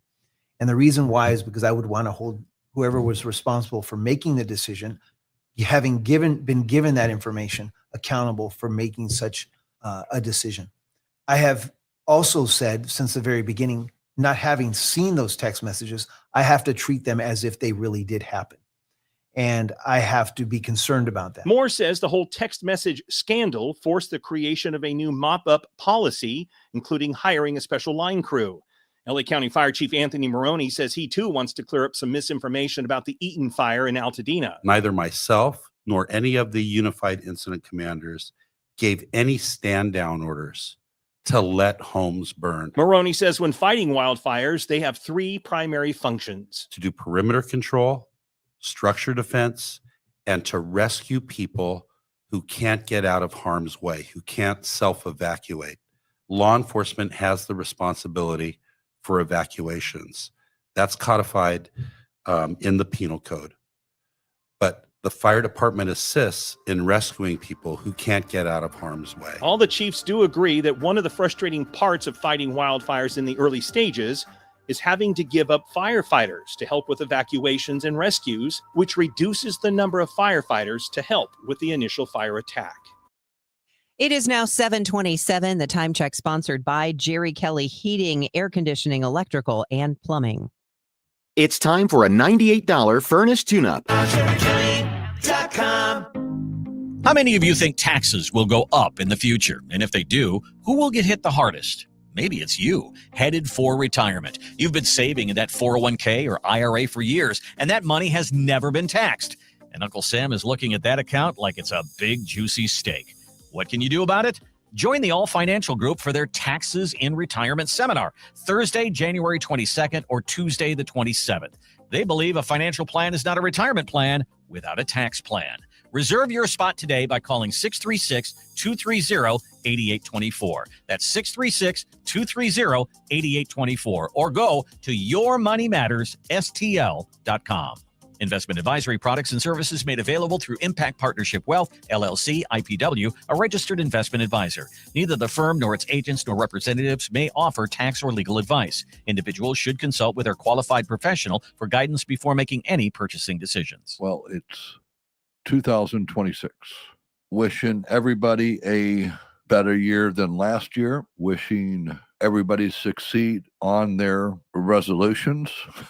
Really hope somebody succeeds on their resolution. Ignore that. I don't want to be a Bertie Downer. I thought I'd save all the Debbies out there. But anyway, it's still cold. You still need heat. If your system breaks, remember, look me up. You saved me on your phone. If you haven't saved me on the phone, save it under Bart. If you forget my name and number, here it is. Bart Inman, the number, it's one easy number, Missouri and Illinois. The only number at Missouri and Illinois is 314-293-2600. That's 314-293-2600 or bartinman.com. That's Bart with a B, Inman with an I.com. God bless.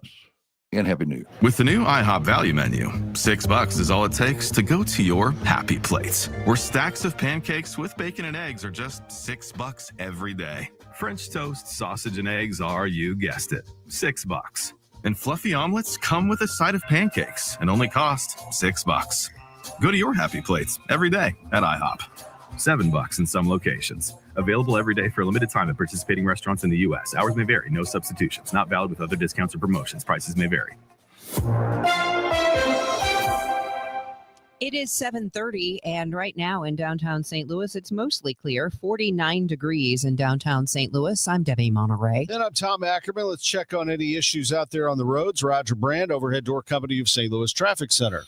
Well, Tom, we have a backup right now on westbound Highway 270. It looks like we have a crash or a stall right before you get to Route 3, just past 203. It's jammed west of 255 through that area. It's still slow to Route 3, but it looks like there's something blocking. I just can't tell what it is, but just be prepared. There is a significant backup building there. Southbound 61, Wentzville Parkway into 64 to the Boulevard. That's slow. Slow traffic, Chesterfield Parkway west to about Timberlake, and then briefly at the Interbelt. Westbound 64, Hampton, headed to Hanley, slower. South 270 approaching Olive down to Ladue, slow. North 270, 55 to Gravois, 44 up to Ladue. That's still pretty busy. Eastbound 30, we have a jam approaching Dillon now up to that crash. It was in the, I believe it's the left lane just before New Sugar Creek. Saw a jam slowly getting longer. Northbound 55 delays midway up from 61 into 67. It's heavy. It's backed up pretty solidly from the Union Road overpass up through Weber. Northbound Telegraph, north of Herb, headed up through Pottle. Looks like a lot of volume there. And downtown westbound 64 is busier as well. We're looking at delays from near 25th Street now, just slow going across the Poplar. Next update is 740 from the Overhead Door Company of St. Louis Traffic Center. Today, we're starting out with a few clouds in the region, but we'll have plenty of sunshine by this afternoon and a high of 60 degrees, mostly sunny, 59 tomorrow, 64 by Thursday with the possibility of some rain. It's 48 degrees with cloudy skies right now. A few headlines. Deposed Venezuelan leader Nicolas Maduro has declared himself innocent and a decent man as he's pleading not guilty to federal drug trafficking charges. It's the 5th anniversary of the January 6th attack on the Capitol. The AP is reporting the official plaque honoring the police who defended democracy is nowhere to be found. It's not on display at the Capitol, as is required by law. Its whereabouts are not publicly known, though it's believed to be in storage. ICE plans to send more than 2,000 officers and agents to Minnesota. The officers will focus on arresting undocumented immigrants. There's a rally tonight at 6 before the St. Charles City Council meeting. It's called a tourism rally. Amy Robertson is a cast member of the St. Charles Tourism Directed Festival. It's not just cast and crew, or it's not just merchants on Main Street, but it's the community at large that has concerns about potentially changing what is working so incredibly well. That is literally, sort of the crown jewel of what St. Charles tourism has to offer. Robertson says this rally is to express concerns to the city council and Mayor Dan Borgmeyer, who recommended back in August a restructuring of the tourism department. Robertson says this would cut out the people who are overseeing tourism. The rally's outside St. Charles City Hall starting at 6 tonight. So many people showed up at Forestel City Hall last night to hear more about 2 proposed data centers. The representatives expected to speak couldn't get into the room. Those who managed to squeeze in were told the presentation was being delayed until January 20th and moved to a bigger venue.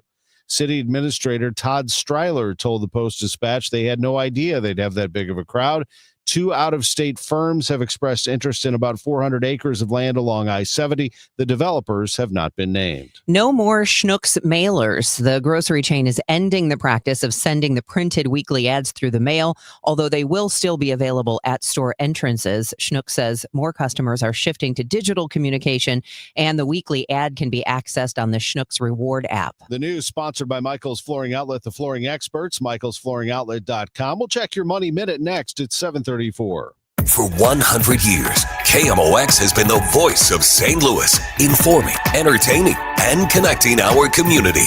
Now, relive a century of service at KMOX100.com, a website that allows you to explore classic KMOX audio, rare photos and video, and the legendary voices that shaped St. Louis. Every headline, every heartbreak, every heartbeat lives on at KMOX100.com. St. Louis City SC is teaming up again with Enterprise to salute the people who make our city shine bright. The Exceptional Neighbor program presented by Enterprise is back, and now you can help us find the class of 2026. Nominate your friend, coworker, or anyone who's going above and beyond for the STL region, and they could be featured on the pitch during halftime. Go to stlcitysc.com/exceptional neighbor now through January 9th and tell us who you think deserves to be an exceptional neighbor. Presented by Enterprise. At Uline, they know going the extra mile takes hard work. For companies pushing to go further, Uline will go the distance with you. 24/7, they answer the phone to get you the shipping and industrial supplies you need. Business can move fast. Unexpected large orders, adverse weather, new safety guidelines, and changing economic trends. Uline works hard keeping 41,000 items ready to ship, minimizing detours on your way to the extra mile. Visit uline.com. This is the story of the one. As the purchasing manager at a manufacturing plant, she knows the only thing more important than having the right safety gear is having it there when you need it. That's why she partners with Grainger for auto reordering, so her team members can count on her to have cut-resistant gloves on hand, and each shift can run safely and efficiently. Call 1-800-GRAINGER, click Grainger.com, or just stop by. Grainger, for the ones who get it done. It is 7:36, time for your money report, which is sponsored by UC Bank. This is a Bloomberg Money Minute. Copper is continuing its record-breaking rally, the metal bursting through $13,000 a ton for the first time. Expectations that the Trump administration may introduce a tariff on copper have drawn huge volumes of inventory into the U.S., which could potentially leave the rest of the world short. Miners are also struggling to boost output. Checking on your money, yesterday's rally for stocks stalling this morning. S&P futures are set to open little changed. Investors are looking ahead to the December jobs report this Friday. And the Transportation Department wants to relax ways it holds airlines accountable for violating consumer protection laws. The government is proposing changes that would include first issuing warnings to the airlines before pursuing actions that could result in penalties. The Trump administration has already abandoned a plan that would require airlines to compensate passengers affected by significant flight disruptions. Courtney Donahoe, Bloomberg Radio. This is the take care of my family goal. This is the enjoy the life I've built goal. This is the set up a foundation goal. This is Busey, where your goals become lasting legacies. Through bespoke plans that maximize your wealth, through partnerships that give you peace of mind. Because building wealth, tending to it, and passing it down secures a brighter future. Busey Bank, building business, growing wealth since 1868. Member FDIC. Experience a celebration of movement and music as the St. Louis Symphony Orchestra and St. Louis Dance Theater join together for Stravinsky and Debussy Music and Motion. This adventurous collaboration reimagines Stravinsky's Pulcinella Suite in an entirely new way that celebrates powerful partnerships between dance and music. January 10th and 11th at Powell Hall at the Jack C. Taylor Music Center. Tickets at slso.org. Dan owed an unbelievable amount of money to the IRS. I got behind on my taxes. It's a horrible feeling. He was in denial. And when I got those letters from the IRS, you wanted to act like they didn't exist. Finally, Dan turned to Optima Tax Relief, the leading tax resolution firm. A-plus rated by the Better Business Bureau, they've resolved over $1 billion for their clients. Optima got me a settlement with the IRS. These people are really people-friendly. It was every bit of a new lease on life for me. The fast action and the great results made Dan's head spin. I felt like I was in a dream, but it's real, and I have paperwork to prove it. They got the job done, and life is good. For tax help you can trust, call Optima now for a free consultation. If you're worried about what's going to happen with the IRS, stop worrying. Make the call now. Call 800-348-0269. 800-348-0269. 800-348-0269. Optima Tax Relief. Testimonial from an actual client. Some restrictions apply. For complete details, please visit OptimaTaxRelief.com. I dared Archwell Health to keep track of my vitals and my grandkids' names. I dared Archwell Health to simplify my prescriptions, so Max and I have more time to play. Good boy. And I dared Archwell Health to be closer than my neighborhood coffee shop. Our members dared us to do more as a primary care provider for adults age 60 and up. So we made it our mission. Visit archwellhealth.com and become a member today. Archwell Health. We dare to care. It's men's Billikens basketball action Wednesday night as they face VCU. Pregame 5:45. Tip at 6 on your home for Billikens basketball. 104.1 FM, KMOX. Nice day today. Enjoy. It's 7:40. Roger Brand is in the overhead door company of St. Louis Traffic Center. Well, they cleared a couple crashes, Tom. They've reopened all lanes of westbound 70 out there east of Columbia, so traffic should be improving through the area. Not yet, but shortly. There's still backed up traffic, but it's getting better. It's also getting better on eastbound 30. They cleared the crash just before New Sugar Creek. All lanes open, although the jam still goes back to Dillon Road. It opens up a little bit on the front end, so that may take a little longer to clear out completely. Northbound 55 jammed as you ramp onto North 270, and then once you get on 270, it's just generally slow all the way up to Ladue. South 270 approaching all down to Ladue. That's busy. Northbound 55, Union Road overpass up to Weber's bumper to bumper. Then it starts picking up the pace. Southbound 61, south of Wentworth Parkway onto 64 at the Boulevard is busy from about Boone's Crossing through Clarkson's heavy, and then McKnight through Hanley. South 170 delays closer to Ladue. Westbound 64 approaching Hampton to Hanley. That's heavy. Eastbound 70, a little slow down east of the Blanchard into our city. After that, it's not bad. Downtown westbound 5570 from Exchange onto 64 to the Poplar Street Bridge, heavy pockets. And we still have this jam on westbound 270. It's jammed west of 255. We have a crash midway between 203 and Route 3 with lane blockage, and so that jam is slowly getting worse coming out of Madison County. Next update at 7:50 from the overhead door company of St. Louis Traffic Center. 7:41. Let's check in with our AccuWeather meteorologist, Joe Lundberg. I don't think this is typical January weather, is it? Hardly, no. Normal highs would be about 40 degrees, Debbie. Normal lows in the mid-20s. We're going to be well above those for the next 4 days, starting with today. Kind of a mix of sun and clouds this morning, but I think that those high clouds will melt away and we'll get sunny for the afternoon. If you got an opportunity to take a long lunch or get out of work a little early, take full advantage of it. It is really going to be nice at 60. Clear skies tonight, a little chillier down into the mid-30s. Sunny tomorrow, another gorgeous afternoon with a high in the upper 50s to almost 60. Now, it does get cloudy Thursday, but windy and milder with rain and a high of 64. I think most of the rain exits on Friday could be a leftover shower early. Mostly cloudy. It's still pretty mild at 58, and then breezy and cooler to start the weekend as clouds give way to some sun in the wake of a cold front. Saturday's high mid-40s. 50 at St. Peter's, 52 in Florissant, partly cloudy, 51 downtown at the Arch. From the Saliga Heating and Cooling Weather Desk, I'm AccuWeather meteorologist Joe Lundberg on 104.1 FM, KMOX. Joe, thanks very much, and especially for that fantastic forecast. It's 7:42. Sports coming up in just 3 minutes. Deposed Venezuelan President Nicolas Maduro and his wife both pled not guilty in a Manhattan court to multiple charges, including drug trafficking. CBS News chief correspondent Matt Gutman has more on the prosecution of the Maduros. As arraignments go, this was pretty dramatic, actually. CBS News legal analyst Caroline Polisi says that risky raid to snatch and grab Maduro early Saturday morning could complicate the government's case. How difficult of a case do you think this will be to prosecute? It will be difficult to prosecute in the beginning, most likely because there will be this slew of motions made regarding the legality of how it came to be that we extracted Maduro and his wife from Venezuela. Those motions will have to play out, but likely they won't be the end of this case. Maduro and his wife both pleaded not guilty. Their lawyers said that they're currently not seeking bail, meaning the pair will remain at the Brooklyn Detention Center until their next court appearance. Feeling downbeat about democracy?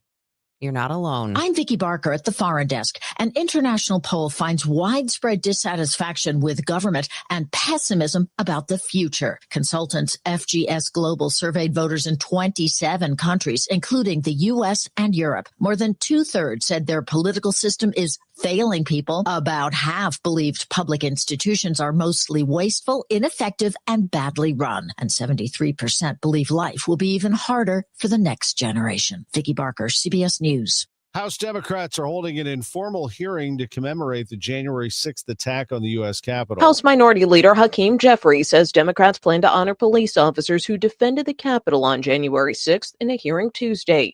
The three-panel session will include testimony from law enforcement and others who were at the Capitol 5 years ago. Jeffries said it will examine ongoing threats to free and fair elections and outline the public safety threats posed by those who were pardoned by the president. Mississippi Congressman Benny Thompson, who chaired the January 6th Select Committee, will oversee the proceedings. Nicole Killian, CBS News, Capitol Hill. At the Vatican today, Pope Leo closing the Vatican's 2025 Holy Year by symbolically closing the Holy Door of St. Peter's Basilica.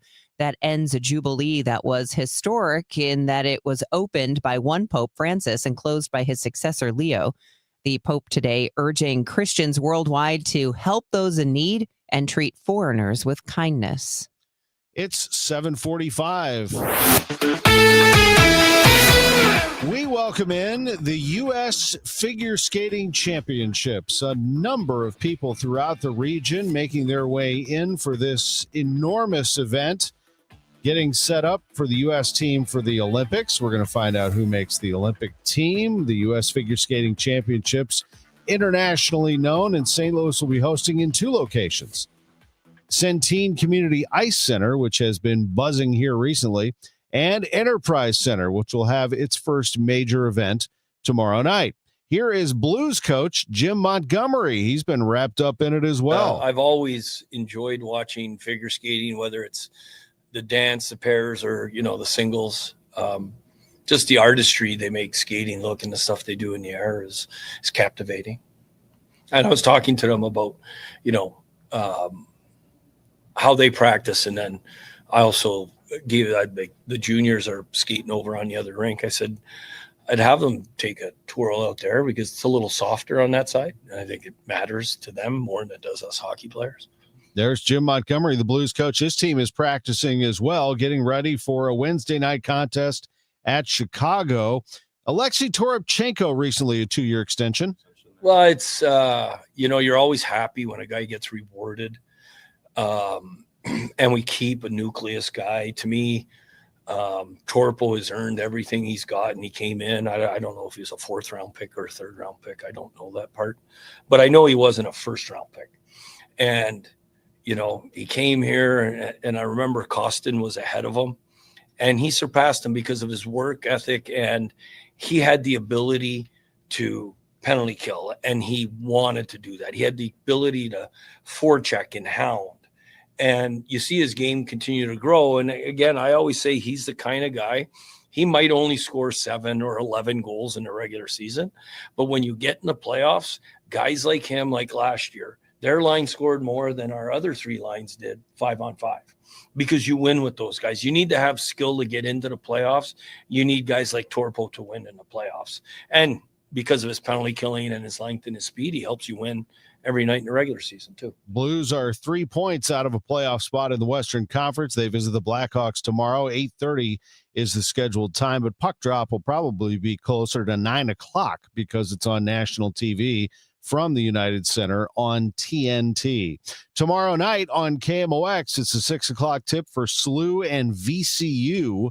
5:45 pregame in a marquee matchup in the Atlantic 10. In the SEC tomorrow night, Mizzou visits Kentucky at 6 o'clock. And the OVC tonight in Edwardsville, SIUE hosts Lindenwood. That one tips off at 7:30. Last night, the FCS National Championship, Illinois State in overtime scores a touchdown, has the extra point blocked. Montana State takes it down to a 4th and 10 and scores a touchdown and kicks the extra point and beats Illinois State 35-34.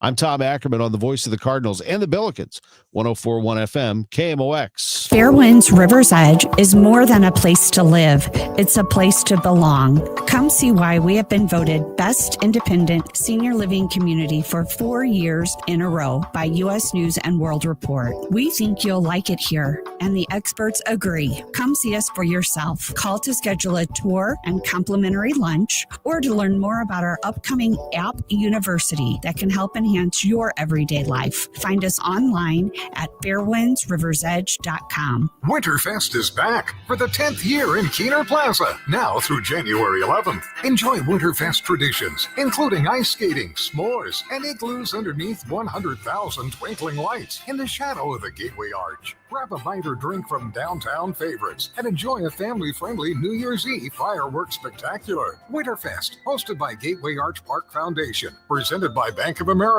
and Worldwide Technology. For more info, KMOX.com/events. For residential and commercial heating repairs, service, maintenance, or installation, contact Air Comfort Service Heating, Cooling, and Installation. With over 50 years of HVAC service, get in your comfort zone this winter. Visit aircomfortservice.com. That's aircomfortservice.com. Glover here for my friends at Cantor Injury Law. Cantor is local, and we're here doing the work every day. We're right here in St. Louis, and we're ready to fight for you. CantorInjuryLaw.com or call 314-628-9999. The choice of a lawyer is an important decision and should not be solely based on advertisements. Your morning news and information. Total Information AM. It's 7:50. Let's check in with Roger Brand. He's in the Overhead Door Company of St. Louis Traffic Center. Well, Debbie, we've still got this jam on westbound 270. It's jammed from basically 255 to a point midway between 203 and Route 3 where we had a crash. So there's still lane blockage there, obviously, because the jam is not improving at all. Looks like we have a problem westbound 70 just past Jennings Station, an incident there. It's jammed back through to about Riverview. Eastbound 70, a little slow at TR Hughes. There's heavier traffic 5th Street into about our city.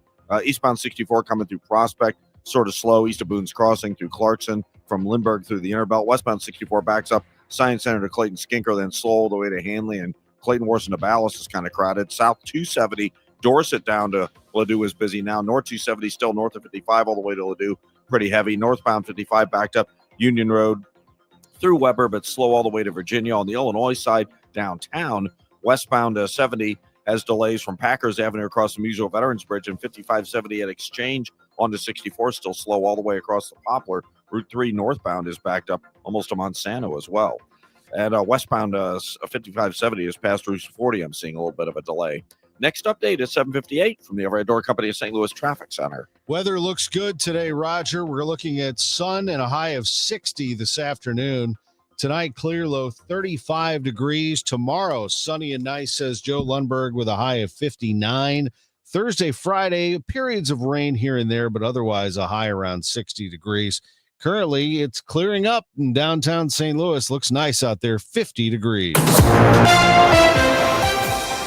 The news continues at 7:52. Missouri lawmakers could soon debate a tax break for gun safety equipment. Representative Stephanie Hine of Springfield has pre-filed a bill offering tax credits of up to $500 a year for gun owners who purchase safety items like trigger locks or gun safes for vehicles. Supporters say the measure encourages responsible gun storage. Lawmakers return to Jefferson City next Wednesday to begin the 2026 session, where the bill will be up for discussion.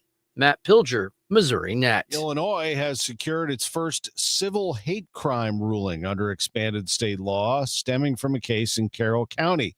Sarah Herrera reports. A judge found the pair responsible for a months-long pattern of harassment targeting their black neighbor. Court records describe racist displays and symbols placed in direct view of the victim's home, escalating over time. The conduct was ruled a violation of Illinois' Hate Crime Act, resulting in civil penalties and damages totaling more than $90,000.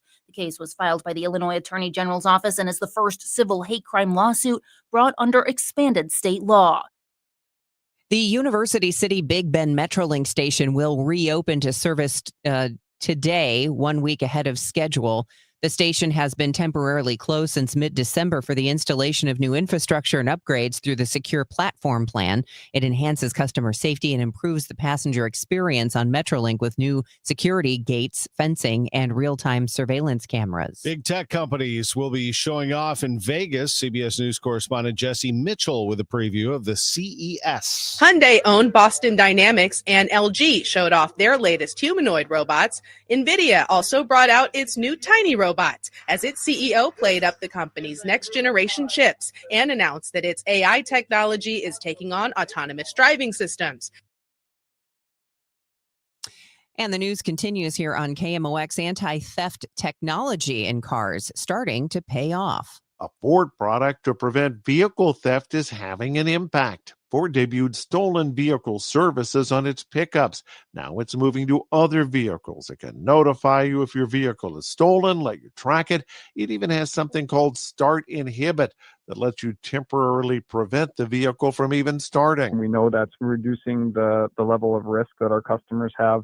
And our call centers are experiencing an increasing, volume of calls and interaction with law enforcement. Now, Ford Secure General Manager Christian Moran says they will also work with you if your vehicle is stolen. They will actually work with law enforcement to file a police report. And then once the police report is filed, we'll work directly with law enforcement on the tracking and the recovery of the vehicle. Many cities have reported a decline in vehicle theft. Some of that is due to new technology. I'm Jeff Gilbert, CBS News. If you're stuck in traffic, Roger Brand has the answers. His report is next at 7:55. Hey, this is Charlie Brennan, along with Dr. Colleen Bosler and Dr. Adam Voss of the Audiology Center. When was the last time you really enjoyed a conversation without straining to hear? Charlie, so many people think hearing aids just make things louder. But that's old technology. Today's hearing aids do so much more. Exactly. With the dual chip technology, our hearing aids actually separate the speech from the background noise. Which means at a noisy restaurant, you'll hear your friends and family, not the clinking dishes. And the best part, your brain doesn't have to work overtime trying to fill in the blanks. So that keeps your mind sharp, your conversations easy, and your relationships stronger. Because hearing well isn't just about sound, it's about staying connected. Thanks, Doctor. Call the Audiology Center today to schedule your annual hearing evaluation. Don't miss another moment. Call 636-441-7470 or visit theaudiologycenterstl.com. I'm Bob Burke, founder and chairman of Burke America Parts Group, a family of brands that includes RepairClinic.com, an appliance and HVAC parts solution company that's grown into an international brand. Before AmericanEagle.com, we partially launched a new technology platform developed by another firm. American Eagle helped take our technology to a whole new level with digital marketing, software development, and business insights into our key markets, appliances, HVAC, and outdoor power equipment, and did so both on time and on budget. AmericanEagle.com has the resources, experience, and talent needed to produce solutions. Our new technology platform, developed by AmericanEagle.com, has produced tremendous results with higher traffic, conversion, engagement, and online revenue. If you have any home repairs you need to take care of, check us out at RepairClinic.com. If you need a world-class website or technology project, then I would highly recommend AmericanEagle.com. Call AmericanEagle.com at 773-NETWORK. That's AmericanEagle.com, 773-NETWORK. I'm John Morgan of Morgan & Morgan. Last year, more clients hired Morgan & Morgan than ever before. We now have more offices, more staff, and more lawyers than any other injury firm in the world. Protecting America, fighting for you. Visit forthepeople.com for an office near you. Want to build income without a second job? Learn how real estate investing can help you create extra income one step at a time with Lifestyles Unlimited. Text radio to 88007. That's RADIO to 88007. Presented by Lifestyles Unlimited. For 100 years, you have welcomed KMOX into your cars, your kitchens, and your daily routines. You've trusted us through breaking news, championship celebrations, and stories that shaped our city. You've listened during moments of joy and leaned on us when times were uncertain. From overnight shifts to early mornings, from one generation to the next, you've made KMOX part of your life. From everyone at KMOX, thank you, St. Louis, for 100 unforgettable years. KMOX, the voice of St. Louis. And thanks to Roger Brand for keeping us informed about what's happening on the roadways from the Overhead Door Company of St. Louis Traffic Center. Well, Debbie, we still have the jam on westbound 270 from 255 through 203. We had a crash west of there, so it's still a pretty solid bumper to bumper the whole way through. They cleared that. It was a stall that was westbound 70 through Jennings Station. It's still slow, Riverview out toward that area, almost to Lucas Hunt. If you're on eastbound Highway 70, there's some heavy traffic east of K to TR Hughes, and 5th Street into our city's kind of slow. Eastbound 64, Prospect toward Lake St. Louis Boulevard's heavy, a little slowdown through the Chesterfield Parkway. Spady into Big Bend is crowded. South 170, south of Olive 64, slow. Westbound 64, Kings Highway to Hanley's heavy. South 270 approaching 364 to Ladue. North 270 backed up from Tesson Ferry to 44, where they cleared a recent crash, and then north of there to Ladue, still a lot of congestion. Northbound 55, Union Road up past River to Pear. Westbound 5570 Exchange across the Poplars heavy. Next update at 8:10 from the Overhead Door Company of St. Louis Traffic Center. This is AccuWeather meteorologist Joe Lundberg. A mix of sun and clouds this morning. Sunny and pleasant this afternoon with a high near 60. I'm Debbie. Monterrey. Has sports betting been a big draw? Its first month in Missouri. Megan Lynch talks to the head of the Missouri Gaming Commission. I'm Tom Ackerman. Reports of flu-like illness were up over the holidays. We will get an update. A new study from AccuWeather says we've reached a tipping point in our climate. Today's sometimes called Divorce Day. You will find out why. Mixed response from Congress following a Trump administration briefing on the operation to seize Venezuela's Nicolas Maduro. Plus, it's been 5 years since the January 6th Capitol attack. Megan Lynch follows us with Total Information AM. I'll be back with Bernie and Chris on the Gas House Gang at noon. News, talk, cards. KMOX AM St. Louis. KMOX FM Hazelwood. Always live on the free Odyssey app. This is CBS News on the Hour, sponsored by Pfizer. I'm Deborah Rodriguez. We begin with Arizona Senator Mark Kelly, who's speaking out about yesterday's censure by Defense Secretary Pete Hegseth over a November video featuring the former Navy pilot and other Democrats reminding military members they have the right to refuse illegal orders from the Trump administration. Kelly tells CBS Mornings, let me tell you what this is about. This is pretty simple. This is about stifling people's speech. He calls the move outrageous and un-American. CBS News national security consultant Jeff McCausland. Kelly has said that he will fight this, every step of the way, and I'm sure will seek significant legal counsel, beginning with whether or not this is even legal to be done, as well as attacking the merits of the accusations in terms of he did something criminal. Response mixed after top Trump administration officials briefed congressional leaders on the U.S. operation that led to the arrest of Venezuelan dictator Nicolas Maduro. House Speaker Mike Johnson. The president used his authority under the law. He did so in a way that caused no casualties on the American side and got the job done with exquisite intelligence and extreme precision that can only be done by the U.S. Today marks 5 years since the riot at the Capitol. Correspondent Scott McFarland. With Congress under Republican control, there are no public ceremonies or memorials on the House or Senate floor or in the rotunda honoring the 140-plus police officers injured January 6, 2021. House Democrats are having a public meeting with testimony from some of the witnesses and some of the victims of January 6th. Meanwhile, some of the pardoned rioters are marching to the Capitol midday. They say it'll be a peaceful memorial march. Police in Ohio are hoping surveillance video will help lead them to a suspect in the murders of a dentist and his wife. CBS's Tom Hansen. In the footage released by Columbus police, you can see an individual walking in the alley near the couple's home between the hours of 2 and 5 a.m. on December 30th. That's when police believe they were killed. The couple's 1- and 4-year-old children were home at the time. They were not injured. It's all about the bots as the Consumer Electronics Show opens in Las Vegas today. CBS's Jesse Mitchell takes a peek. Hyundai-owned Boston Dynamics and LG showed off their latest humanoid robots. NVIDIA also brought out its new tiny robot as its CEO played up the company's next-generation chips and announced that its AI technology is taking on autonomous driving systems. Dow futures are down 32 after yesterday's big gains. S&P futures up 1, Nas futures ahead 38. This is CBS News. You still got it. But your immune system weakens as you age, making it harder to fight flu, pneumococcal pneumonia, RSV, and COVID-19. Ask your doctor or pharmacist which vaccines you need. Sponsored. At 8:03, we have sunny skies, 50 degrees downtown at the Arch. Today is Tuesday, January 6th. I'm Megan Lynch.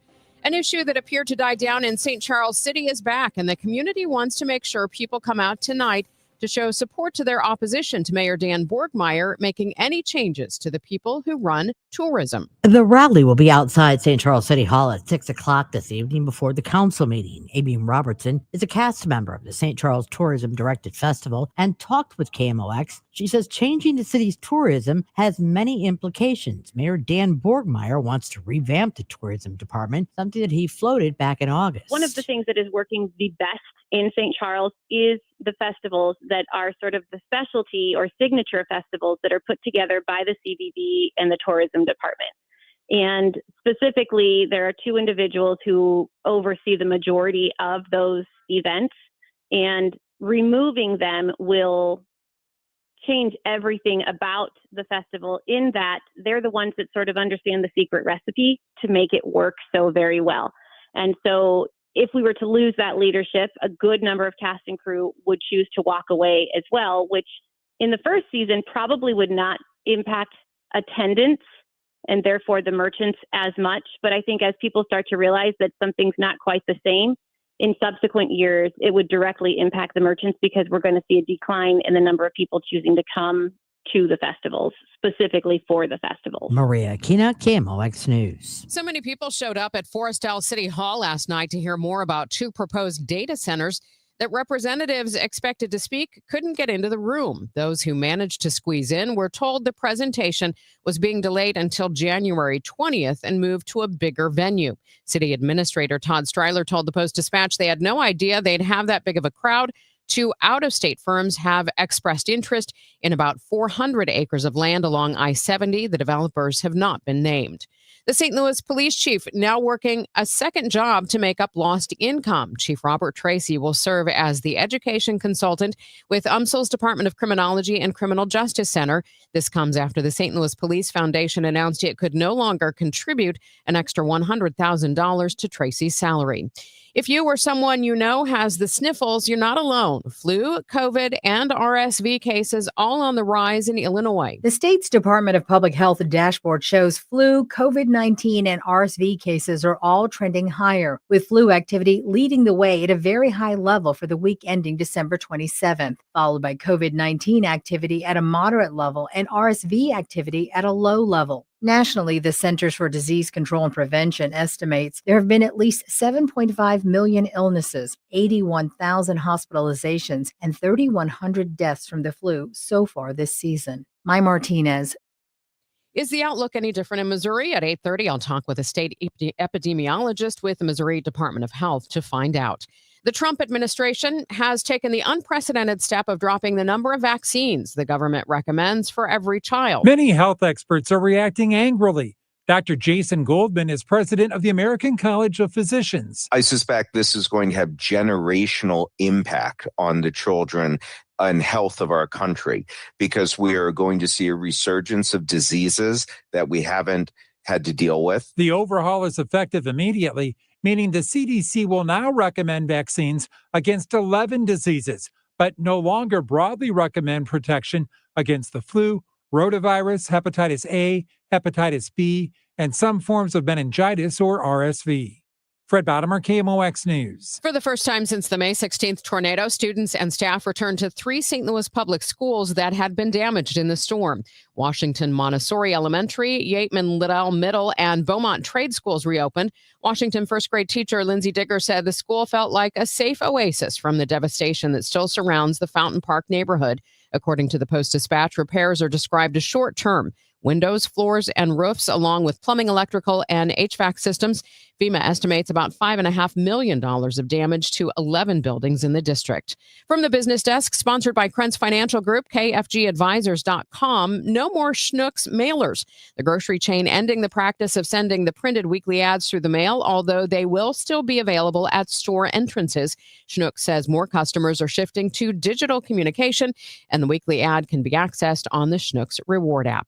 Coming up on Total Information AM, you hear those ads for sports wagering. We're going to check in on the first month of legal sports betting in Missouri. That's coming up after traffic and weather in 2 minutes. It's 8:08. New tax resolution firms are popping up every day with high-paid celebrity endorsers, advertising ridiculous claims in their TV ads. That's why they have the tiny, unreadable disclaimers at the bottom of the screen. Hi, this is Lance Drury with the Lance Drury Law Firm. Our ads never have those ridiculous, fast-talking, tiny disclaimers at the end because, simply put, there are no guarantees when it comes to the IRS and wiping out tax bills, and we don't make promises we can't keep. Of course, there are ways the Lance Drury Law Firm can help resolve your tax debt, but no company can guarantee it will eliminate it. This is why their clients call the Lance Drury Law Firm when those promises don't pan out. If you have tax problems, you have legal problems, call me, Lance Drury in St. Louis at 314-260-6120 or visit Lance, D-R-U-R-Y, law.com to schedule your free consultation with your local tax resolution law firm. The choice of a lawyer is an important decision and should not be based solely upon advertisements. Hey, I'm Mike Slater. My dad passed away at the age of 63. It's out of nowhere. Had a stroke. Super hard, obviously, for the whole family, but my dad had life insurance. This is why I have life insurance for my family, for my wife and 4 kids. And the best place to get life insurance is ethos.com because you can do it in 10 minutes. And there's no medical exam and no blood test, just a few health questions. Get life insurance in 10 minutes so your family is protected. Ethos, E-T-H-O-S, ethos.com/Mike. Staples presents That Was Easy. This year, it was important for my business to start strong. Starting weak is not recommended. But first, I needed a lot of stuff for the office. Sounds like a shopping spree. I just went to Staples. They have great prices on everything like ink, toner, printers, paper, and chairs. And now you can get up to 30% off select HP printers. Up to 30% off HP printers. Am I on a hidden camera show? No. Well then, let's go Staples. That was easy. Shop Staples in-store, online, or on the app. Ins 131, select models only. This hour of Total Information AM is sponsored by Gamma Tree Experts. Now, the news. At 9, The Talk. The Chris and Amy Show on 104.1 FM KMOX. 8:10. Let's see how things are moving on the roads with Roger Brand. He's in the Overhead Door Company of St. Louis Traffic Center. Well, Megan, we're doing better on westbound 270 for Madison County drivers. We just have a short backup right at 111. We had an incident, I believe it was a crash west of 203 earlier, but just a short jam there, so it's improving pretty quickly, so that's good news. Westbound 70, still some slow stuff at the city limits. Eastbound 70, still a little busy. Earth City, or Blanchette Bridge, rather, into Earth City. Eastbound 64, still kind of slow east of Lindbergh through the Interbelt. Westbound 64, Science Center to Big Bend and Clayton Warson to about Spady, still off the pace. North 270 still has heavy traffic north of 55 through Gravois and north of 44 all the way up to Ladue. Northbound 55 from the Union Road overpass up to about Loughborough, still pretty congested there. Eastbound 44 from the Poplar out onto westbound 70 at Madison. Looks like there may be an incident there. Westbound 70 slow across the Musial Veterans Bridge, and 64 westbound from the 70 split to the Poplar. That's still pretty heavy as well. Next update at 8:20 from the Overhead Door Company of St. Louis Traffic Center. A mix of sun and clouds this morning, mostly sunny and pleasant this afternoon. Our high today 60. Tonight will be clear, though 35. Mostly sunny tomorrow. Another nice day, high 59. For Thursday, cloudy with periods of rain. It will become increasingly windy and very mild with a high of 64. From the Saliga Heating and Cooling Weather Desk, I'm AccuWeather meteorologist Joe Lundberg on 104.1 FM KMOX. We do have clear skies this morning, 51 degrees in Floriston. It's 49 in St. Peters and 50 degrees downtown at the Arch. You're listening to Total Information AM here on KMOX. I'm Megan Lynch. Sports wagering in Missouri officially launched December 1st, and a month in, I wanted to get an update on how things are going. So with me now is Mike Lira. He is Executive Director of the Missouri Gaming Commission. Mike, thanks so much for your time this morning. Morning, Megan. Glad to be here. Well, you helped us out last time. Right before this launched, we talked about how this all is structured. So before we get into how things have gone the first month, can you explain briefly for our listeners who may not have dived in yet how sports betting works in Missouri? So there are a total of six sports wagering platforms that are in the state of Missouri, and some of them are tethered to casinos, and two of them are freestanding, untethered on their own. And You are able to open an account with any of them and place bets either from your computer or from your telephone online. So pretty much that's about the only restrictions there are. Everything is up and running well and have relatively no hiccups. What level of interest have you seen so far? Have you been able to gauge that? Yeah, so based on GeoComply is a supplier to the industry, helps with the geofencing to make sure that you're betting within the state of Missouri. They have reported to us that in the first week alone, 520,000 active accounts. That's an incredible number. And a total of about 18.5 million geolocation checks statewide. That means the number of times people logged into their accounts. But so it has been very well received by the people of the state. When you talk about that geofencing, explain for our listeners how that works. So GeoComply is one of the two companies that provides geofencing services in the state of Missouri. And they ensure that if you're placing a bet within the state of Missouri, that it is done in the state of Missouri and the state of Missouri gets the revenue from that. So they use a multitude of different sources. They look at IP addresses and a number of other things.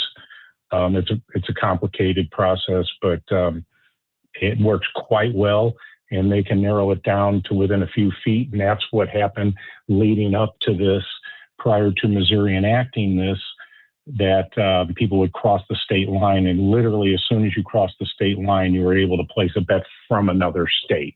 So this ensures that compliance with Missouri law and taxing occurs properly.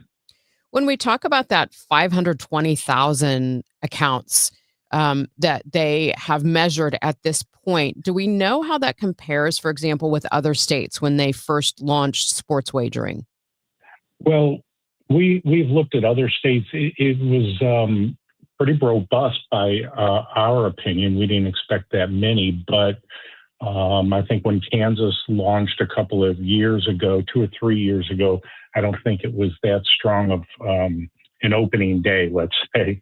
But 520,000 in the first week. We don't know what that number is now. We've asked for some updated numbers to kind of gauge what the first month provided, but it was estimated that there were $73 million wagered in the first week alone.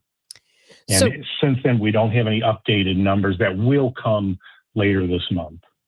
When you look at an estimate like that, so again, how does that compare maybe to some openings for other states? Well, I think it suggests that this is a very robust industry. I think it is not mature, and it appears that sports wagering is outpacing the casino growth, especially the growth of the casino industry has been right around the inflation level, roughly 3% growth within the state of Missouri. But if other states are looking at this, it probably suggests that there's a lot of room for growth here. Any idea right now what sports and events people may be betting on in Missouri? Practically anything. Professional sports, college sports, basketball, football, baseball, who's going to win the Super Bowl. And then, we have March Madness coming up is going to be so focused on basketball. So it's, there's some seasonality to it, but pretty much it's across the board. We don't have all of that data yet. So once all of the operators report from the mobile licenses, we're going to have some real good numbers probably towards the end of the month to kind of gauge where most of the interest lies and where the largest are the most amount of revenue is coming. I know I asked you this before, but as we've seen in some other areas of the country, there have been accusations of bet rigging. What safeguards are in place in Missouri to monitor for that? There are monitoring services that are required by the operators to have in place. And they monitor all sorts of different criteria in the sports wagering. If late bets come in extraordinary numbers and in any certain unforeseen type of bet. So there is critical monitoring of the sports wagering. And, it is in the best interest of the operators also to monitor that. So as we get into this over the next several months and this year, we will probably fine-tuning some of these things and monitoring it very closely. Mike, what about for people who might be placing wagers? What safeguards are in place for them if they find that they may be going overboard on this? So part of the legislation that became a constitutional amendment did require a large amount of money, actually the greater of 10% or $5 million of the tax revenue that comes to the state to go into compulsive gamblers fund. That is a lot of money compared to what we had over the casinos for the past 30 years. There have been roughly about $200,000 authorized, but I think only one time in all those years that that level was accessed. It's usually very little that is accessed. Now, with sports wagering being statewide, we do expect that number to grow, but you can opt out. You can put yourself on an exclusion list on a temporary basis or a permanent basis. And we would expect that list to grow also with now people nowhere near a casino able to play sports wagering. Well, Mike, we will check in with you later in the month and see what some of the numbers look like again. Yeah, we look forward to that, anticipating what these numbers come in for the whole month, and feel free to reach out. Fantastic. Really appreciate your time this morning. Thank you. That is Mike Lira. He's Executive Director of the Missouri Gaming Commission, joining us here on Total Information AM. And still ahead, lawmakers return to Jefferson City this week. Missouri Net News Director Elisa Nelson will tell us what's on the agenda coming up. First, though, we need to get you a check of the roads with Roger Brand. He's in the Overhead Door Company of St. Louis Traffic Center. But we're doing better on westbound 270, Megan. Just kind of slow approaching the Chain Rocks Bridge. The earlier jam we had between 255 and 203 is gone, so that's good news. Not much left. Westbound 70, still some slow traffic.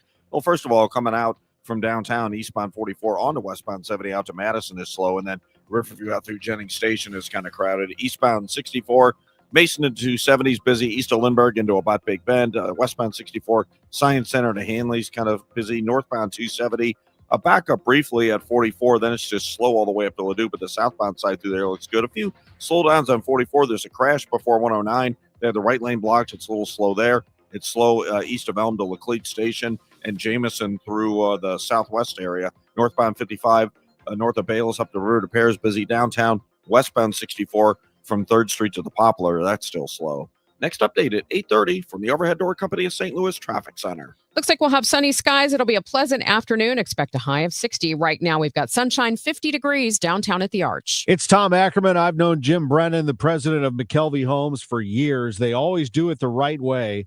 And the reserve at Wildwood is proving again with incredible home sites moving faster than expected. If you're thinking Wildwood, don't wait. Go to McKelveyHomes.com right now. McKelvey Homes. They've been building trust in St. Louis for over a century. The Reserve at Wildwood, their latest, a 50-acre development with walking trails, incredible home sites. They're selling quickly, and when Jim builds it, you know it's done right. McKelveyHomes.com. Move up to McKelvey.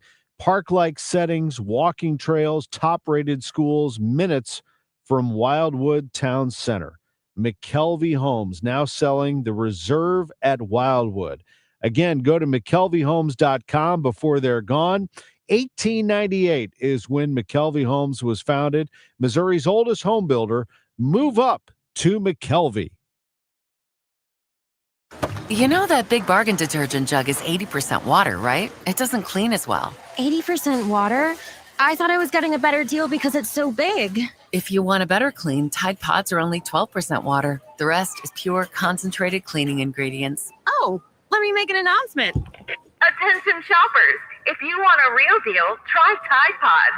Stop paying for watered-down detergents. Pay for clean. If it's got to be clean, it's got to be Tide Pods. Water content based on the leading bargain liquid detergent.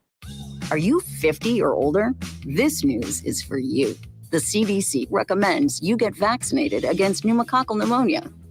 Even if you're healthy, your age puts you at risk. People 50 or older are over 6 times more likely to be hospitalized with pneumococcal pneumonia compared to adults 18 to 49.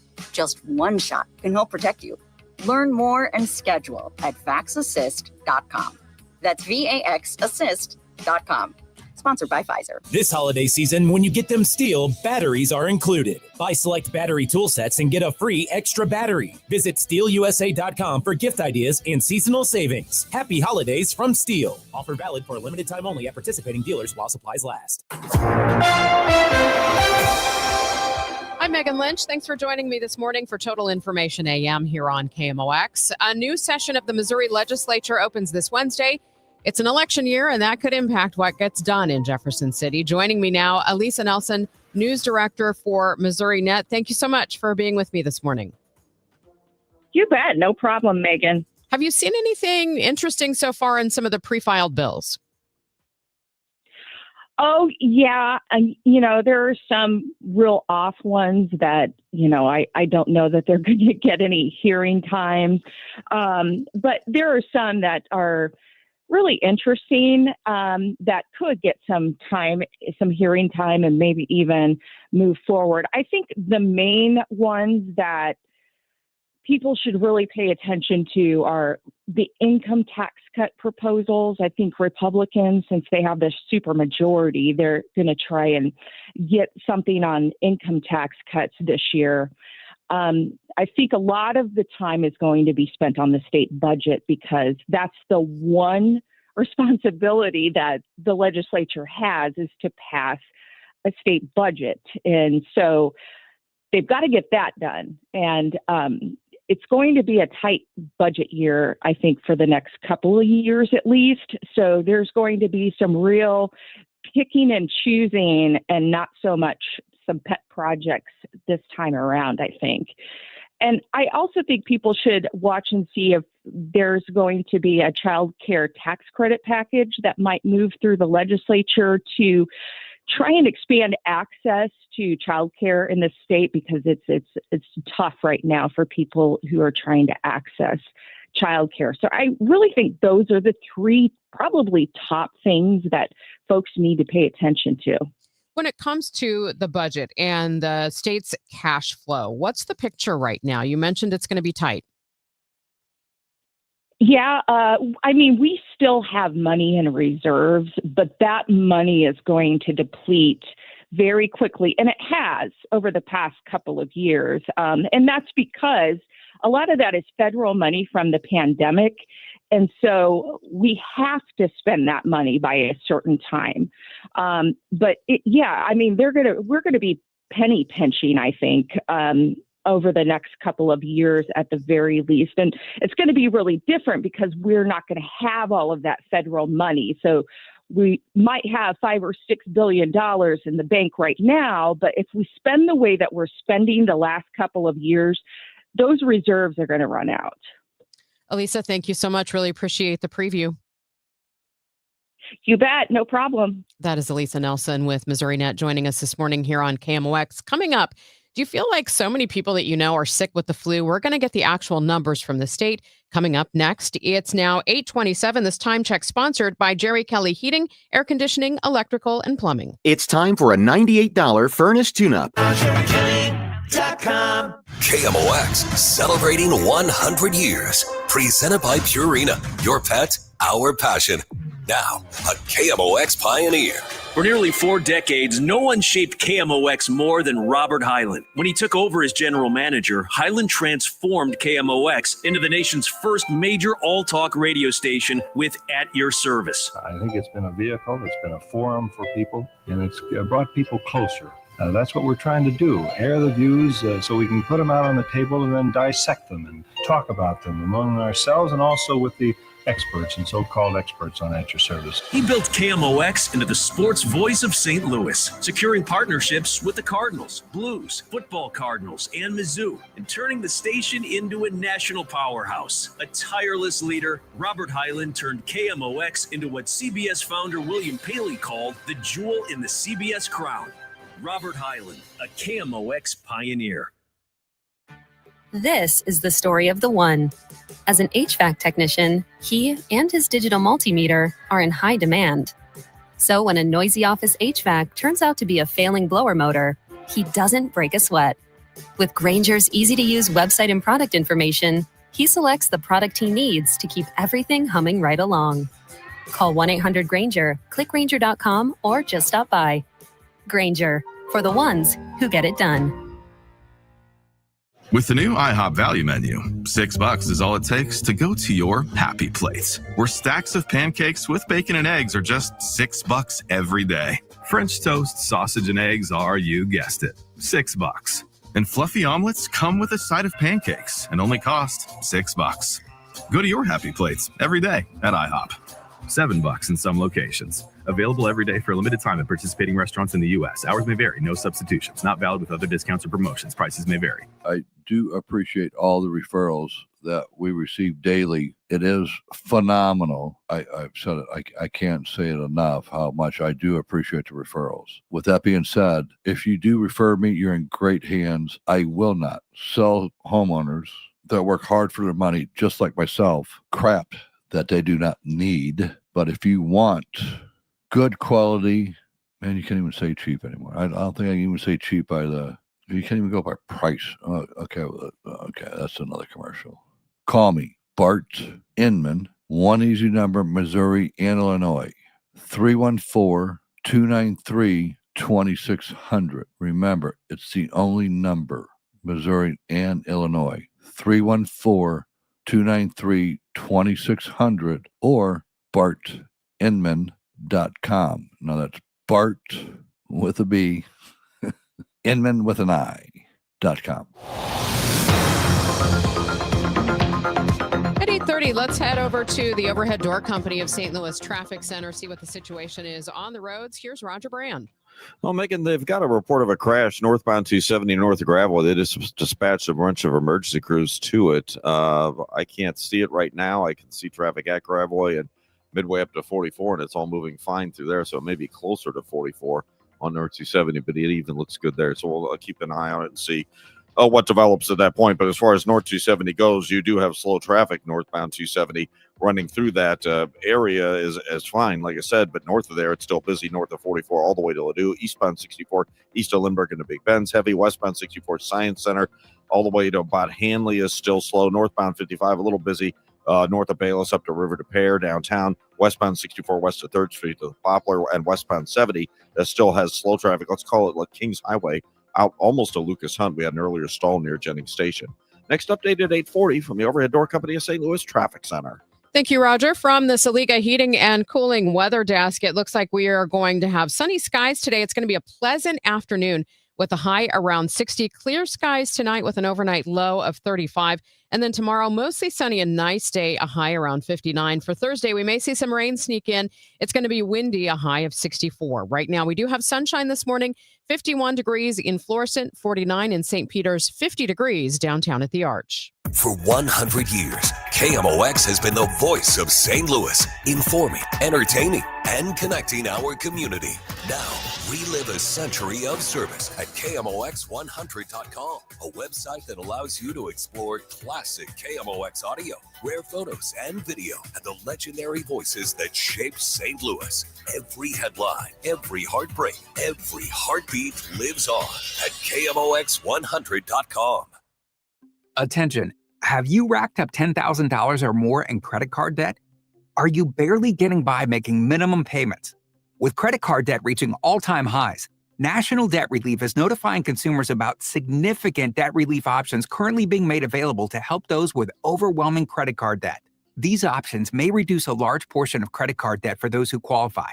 You don't need to declare bankruptcy or take out a consolidation loan, and you may only have to pay back a fraction of what you owe, even if you have bad credit. National Debt Relief has already reduced the credit card debt for more than 550,000 consumers. So don't wait. If you owe $10, $20, or even $100,000 in credit card debt, you can now take advantage of this financial debt relief as the cost of living continues to skyrocket. To check what debt reduction you may qualify for, call 800-358-6868. That's 800-358-6868. Again, 800-358-6868. With the holidays being a popular time for gatherings, as expected cases of flu, COVID, and RSV all on the rise in Illinois. The state's Department of Public Health dashboard shows for the week ending December 27th, flu activity was at a very high level, while COVID activity was moderate and RSV activity was low, but all three were trending higher. IDPH reports 8.2% of ER visits were due to the flu, and about 30% of hospital admissions for acute respiratory cases were children between the ages of 5 and 17. According to IDPH, only 1 in 5 people in the state got a flu shot, and only 5% got the updated COVID-19 vaccine. Mai Martinez. And it looks like when we look at Missouri numbers, influenza-like illness and activity for that same week in Missouri was very high. The numbers for emergency room visits were up 11%. And when it comes to the laboratory data, positive results were 22% higher than the average rate. Looks like influenza A cases far outpacing influenza B cases in the state of Missouri. It's now 8:34.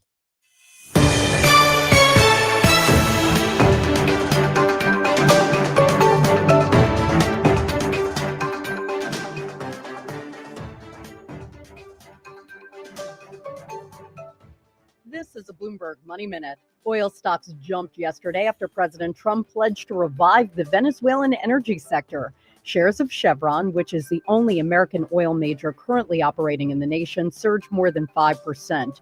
ConocoPhillips and Exxon also rose.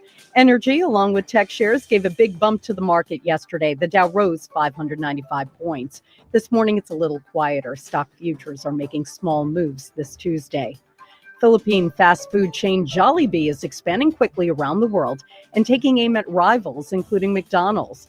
The company plans to spin off its international business and list its shares on a U.S. stock exchange. The Jollibee chain is known for its sweet-style spaghetti and crispy fried chicken. And Amazon says this past season of Thursday Night Football was the most watched ever in the 20-year history of the program. The 2025 season averaged 15.3 million viewers each game. Courtney Donahoe, Bloomberg Radio. And your money report is sponsored by Eamon Gattner and Capriano Elder Law Attorneys. Leave all the 2025 dirt and celebrate the new year with our friends from Zero Res. Carpets, tile, rugs, upholstery, hard surfaces, basically every surface in your home can be Zero Resified, so it's time to call the cleaning pros at Zero Res. Zero Res has a 4.9 rating on Google, bringing in the new year with 3 rooms of carpet clean starting at just $119 plus a free hallway. Take 15% off regularly priced services when you mention the KMOX special 314-474-2020 or book online at ZeroResSTL.com. Missouri baby boomers. The Give 5 program wants to connect you with volunteer opportunities that fit your skills and passions. Learn how you can lend a helping hand and bring positive change to those who need it most in just 5 hours a month. Signing up is easy. Just attend our next free class in your local community. Visit our website at MissouriGive5.org to find a class near you. Brought to you by Missouri Area Agencies on Aging.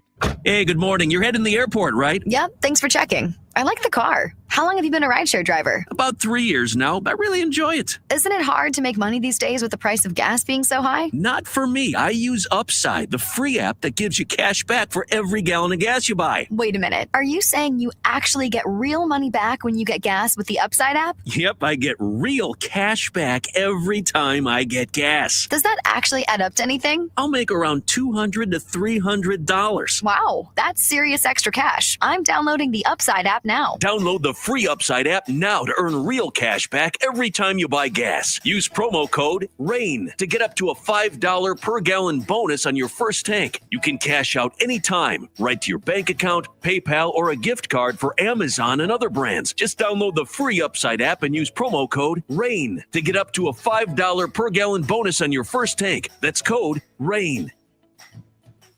Hey, it's Brian Balding here. At the Home Depot, Makita tools are built for the pros who show up early, who don't do shortcuts, only precise cuts, who know the job's only done when it's done right. With tools built to last, job after job, year after year, performance that pays off.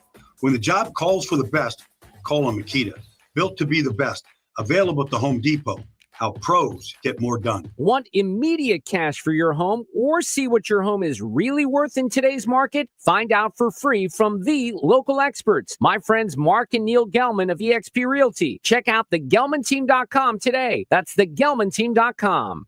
Nominations for the 2026 Women of Achievement are now open.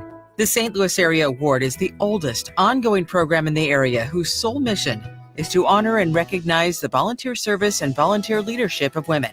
If you know an outstanding volunteer in the St. Louis metropolitan area, or if you are one, Women of Achievement wants to hear from you. Nominations, including self-nominations, may be submitted now through January 11th. Head to KMOX.com for more information.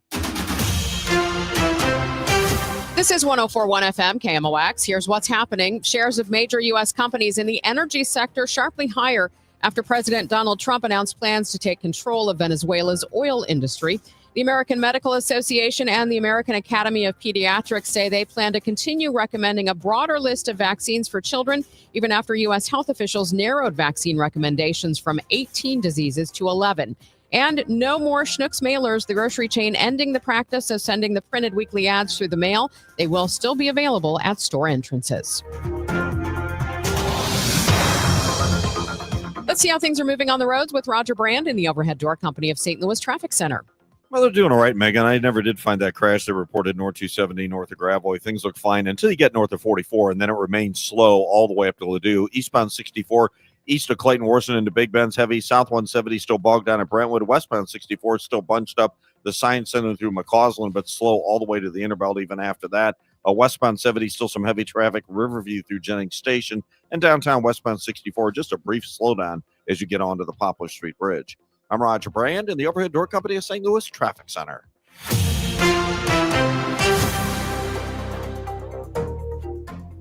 Thanks for listening to Total Information AM on KMOX. I'm Megan Lynch. A new study from AccuWeather warns of a trend of lower humidity, lower rainfall, and higher overall temperatures. Let's talk about it with AccuWeather climate expert and senior meteorologist Brett Anderson. Brett, thanks for your time this morning.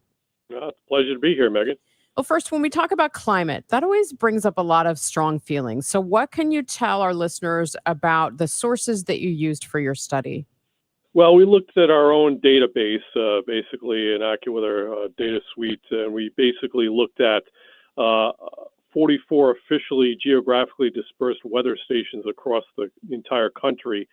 And again, we get a lot of our data from actual observations across these different regions across the country. So it's actual observed data.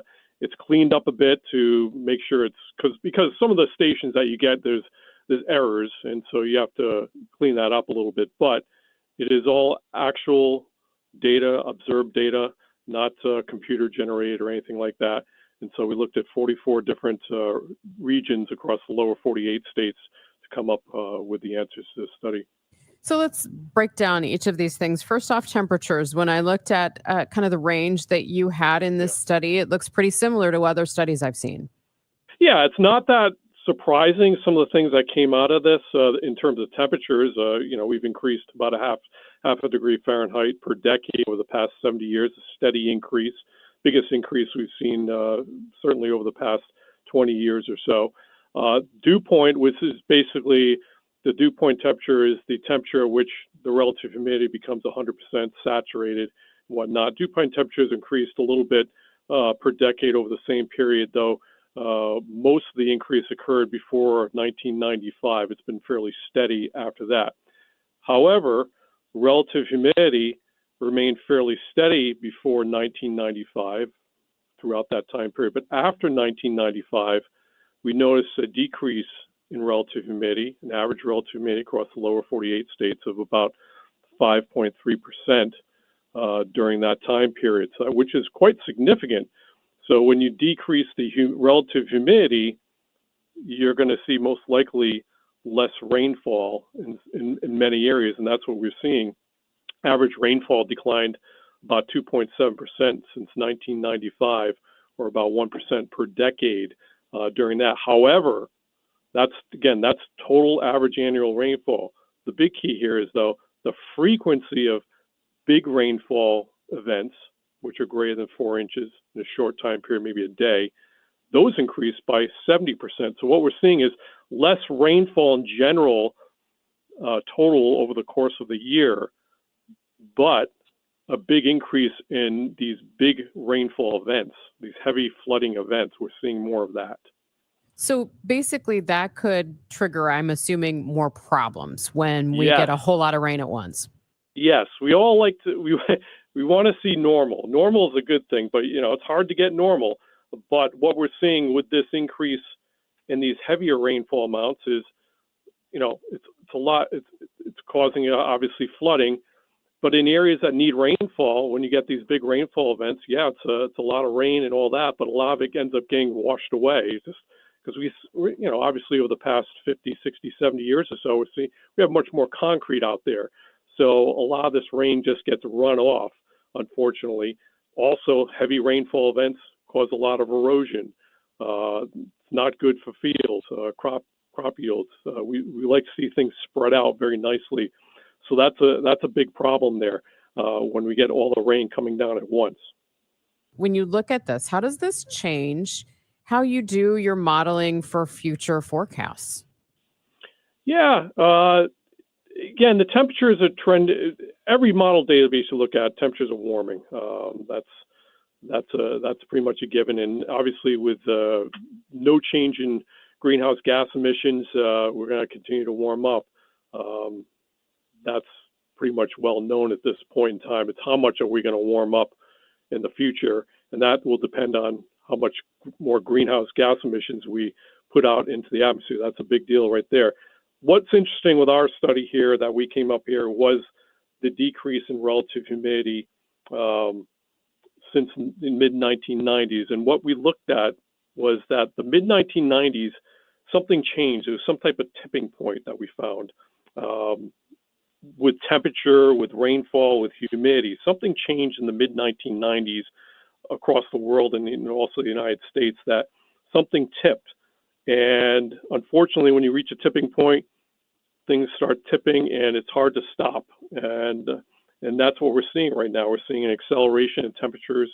We're seeing an acceleration of these extreme weather events going on, especially with rainfall. So that's the most interesting part with this study was again, the decrease in relative humidity. And again, the more increase in these heavy rainfall events. The other problem with this is the rain that does fall with higher temperatures, it evaporates more quickly as well. So that's also a bad thing for crop production. So temperatures are warming up. The rain that does fall, it evaporates more quickly. So we like to see things normal and spread out. But again, what's happening is, you can see it's all across the world. We're seeing many more extreme events, especially with rainfall events and flooding. Now, you mentioned those things. What about, so when we have less humidity and we have quicker evaporation, is that triggering some of the wildfires that we've seen across the country? Great question. And that's very much true. Again, the much more drier conditions, especially in the western United States. The West has been warming up more quickly than the East, and it's drying out much more quickly. So lower relative humidity out west. Another issue is with the warming planet out west, we're seeing less dieback of devastating of insects, which cause a lot of damage to trees. So the combination of lowering humidity, drier conditions, damage from insects causing to trees and whatnot. So you're seeing more dead, dying trees, and with the lower humidity, the drier conditions, fires that do get started, they're going to be a lot larger, and we're seeing that trend certainly across much of Western Canada and the Western United States. Not necessarily more fires. Actually, we've seen less fires over the past 20 years, but of the fires we're seeing, they're trending much larger over the past 10 to 20 years or so across the United States and Canada. So big devastating fires is the result. And when we have these bigger fires, we're seeing a lot more smoke going all the way into the eastern states, central and eastern states, causing air quality issues.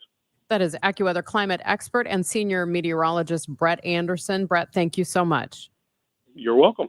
Why do the national tax resolution firms need the tiny fine print at the bottom of all their TV ads? Hi, this is Lance Story with the Lance Story Law Firm. You don't hear fast-talking disclaimers in our ads because the claims we make are 100% transparent. The Lance Story Law Firm primarily focuses on one thing, IRS problems, and we're regulated by the Bar Association, and we have a AAA rating with the Better Business Bureau. IRS issues are serious legal issues. The Lance Story Law Firm has helped thousands of clients navigate the best resolution plans, and we tell you up front exactly how much it'll cost. Tax resolution law is all we do. So before you send money to some out-of-town, high-pressure salesperson, give us a call at the Lance Story Law Firm, located right here in St. Louis. Call today to schedule your free consultation with me, 314-260-6120, or visit lance.drurylaw.com. The choice of a lawyer is an important decision and should not be based solely upon advertisements. Renewal by Andersen is the #1 window and door brand for customer service.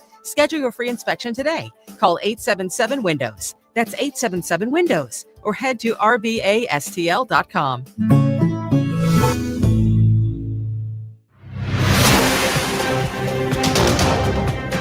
This is Total Information AM on 104.1 FM KMOX. I'm Megan Lynch. Today is Tuesday, January 6th.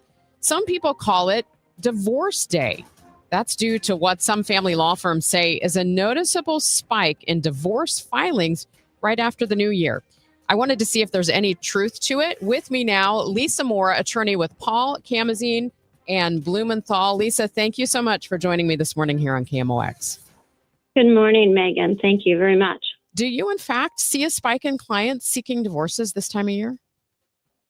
I think that for most family law attorneys, they definitely see a difference in the patterns in December and January. Honestly, I've never actually heard of the term divorce holiday, but you absolutely will see changes in the patterns both December and January.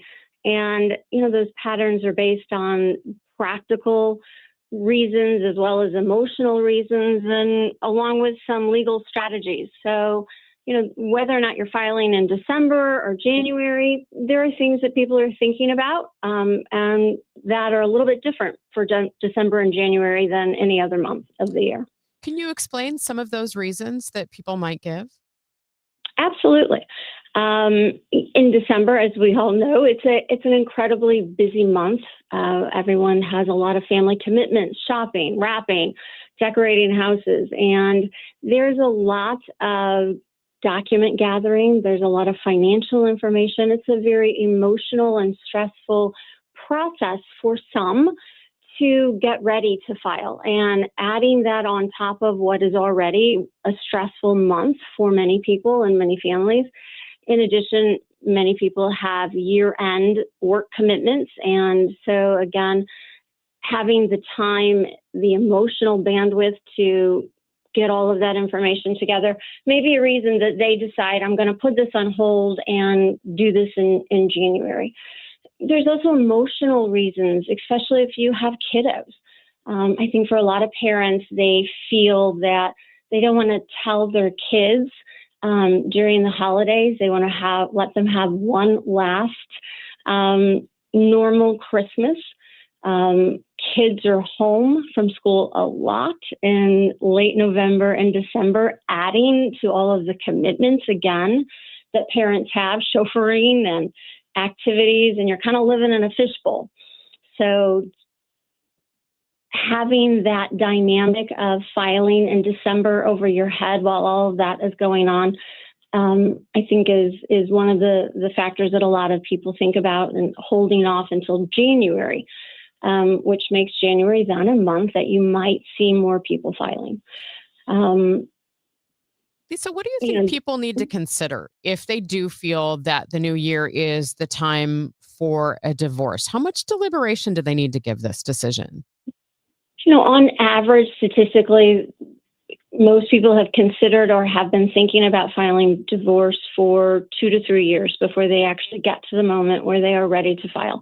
So it is not a decision that most people come to lightly. It's not a decision that they just thought about in November and how are they going to get filed in December, and so it's taking a little bit longer. It is a process, and things that strategically, there are some legal reasons why some people may wait until January to file and or even wait until January to conclude. I think statistically we see a lot of the numbers, how many divorces are in January, because many people will wait to conclude their divorce in January to take advantage of the tax benefits of filing married jointly in the new year. Your filing status for your tax returns are based on your marital status on December 31st of each year. So if you're still married on December 31st, you then can file jointly in April and have the benefit of that full year, versus if you go ahead and conclude in December. So the numbers for how many divorces are actually entered are typically higher in January. Is Missouri a no-fault state when it comes to divorce?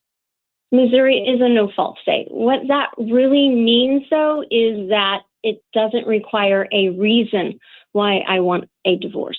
It does not mean that the court does not consider misconduct, which actually is part of the statute in Missouri, that the court is required to consider misconduct.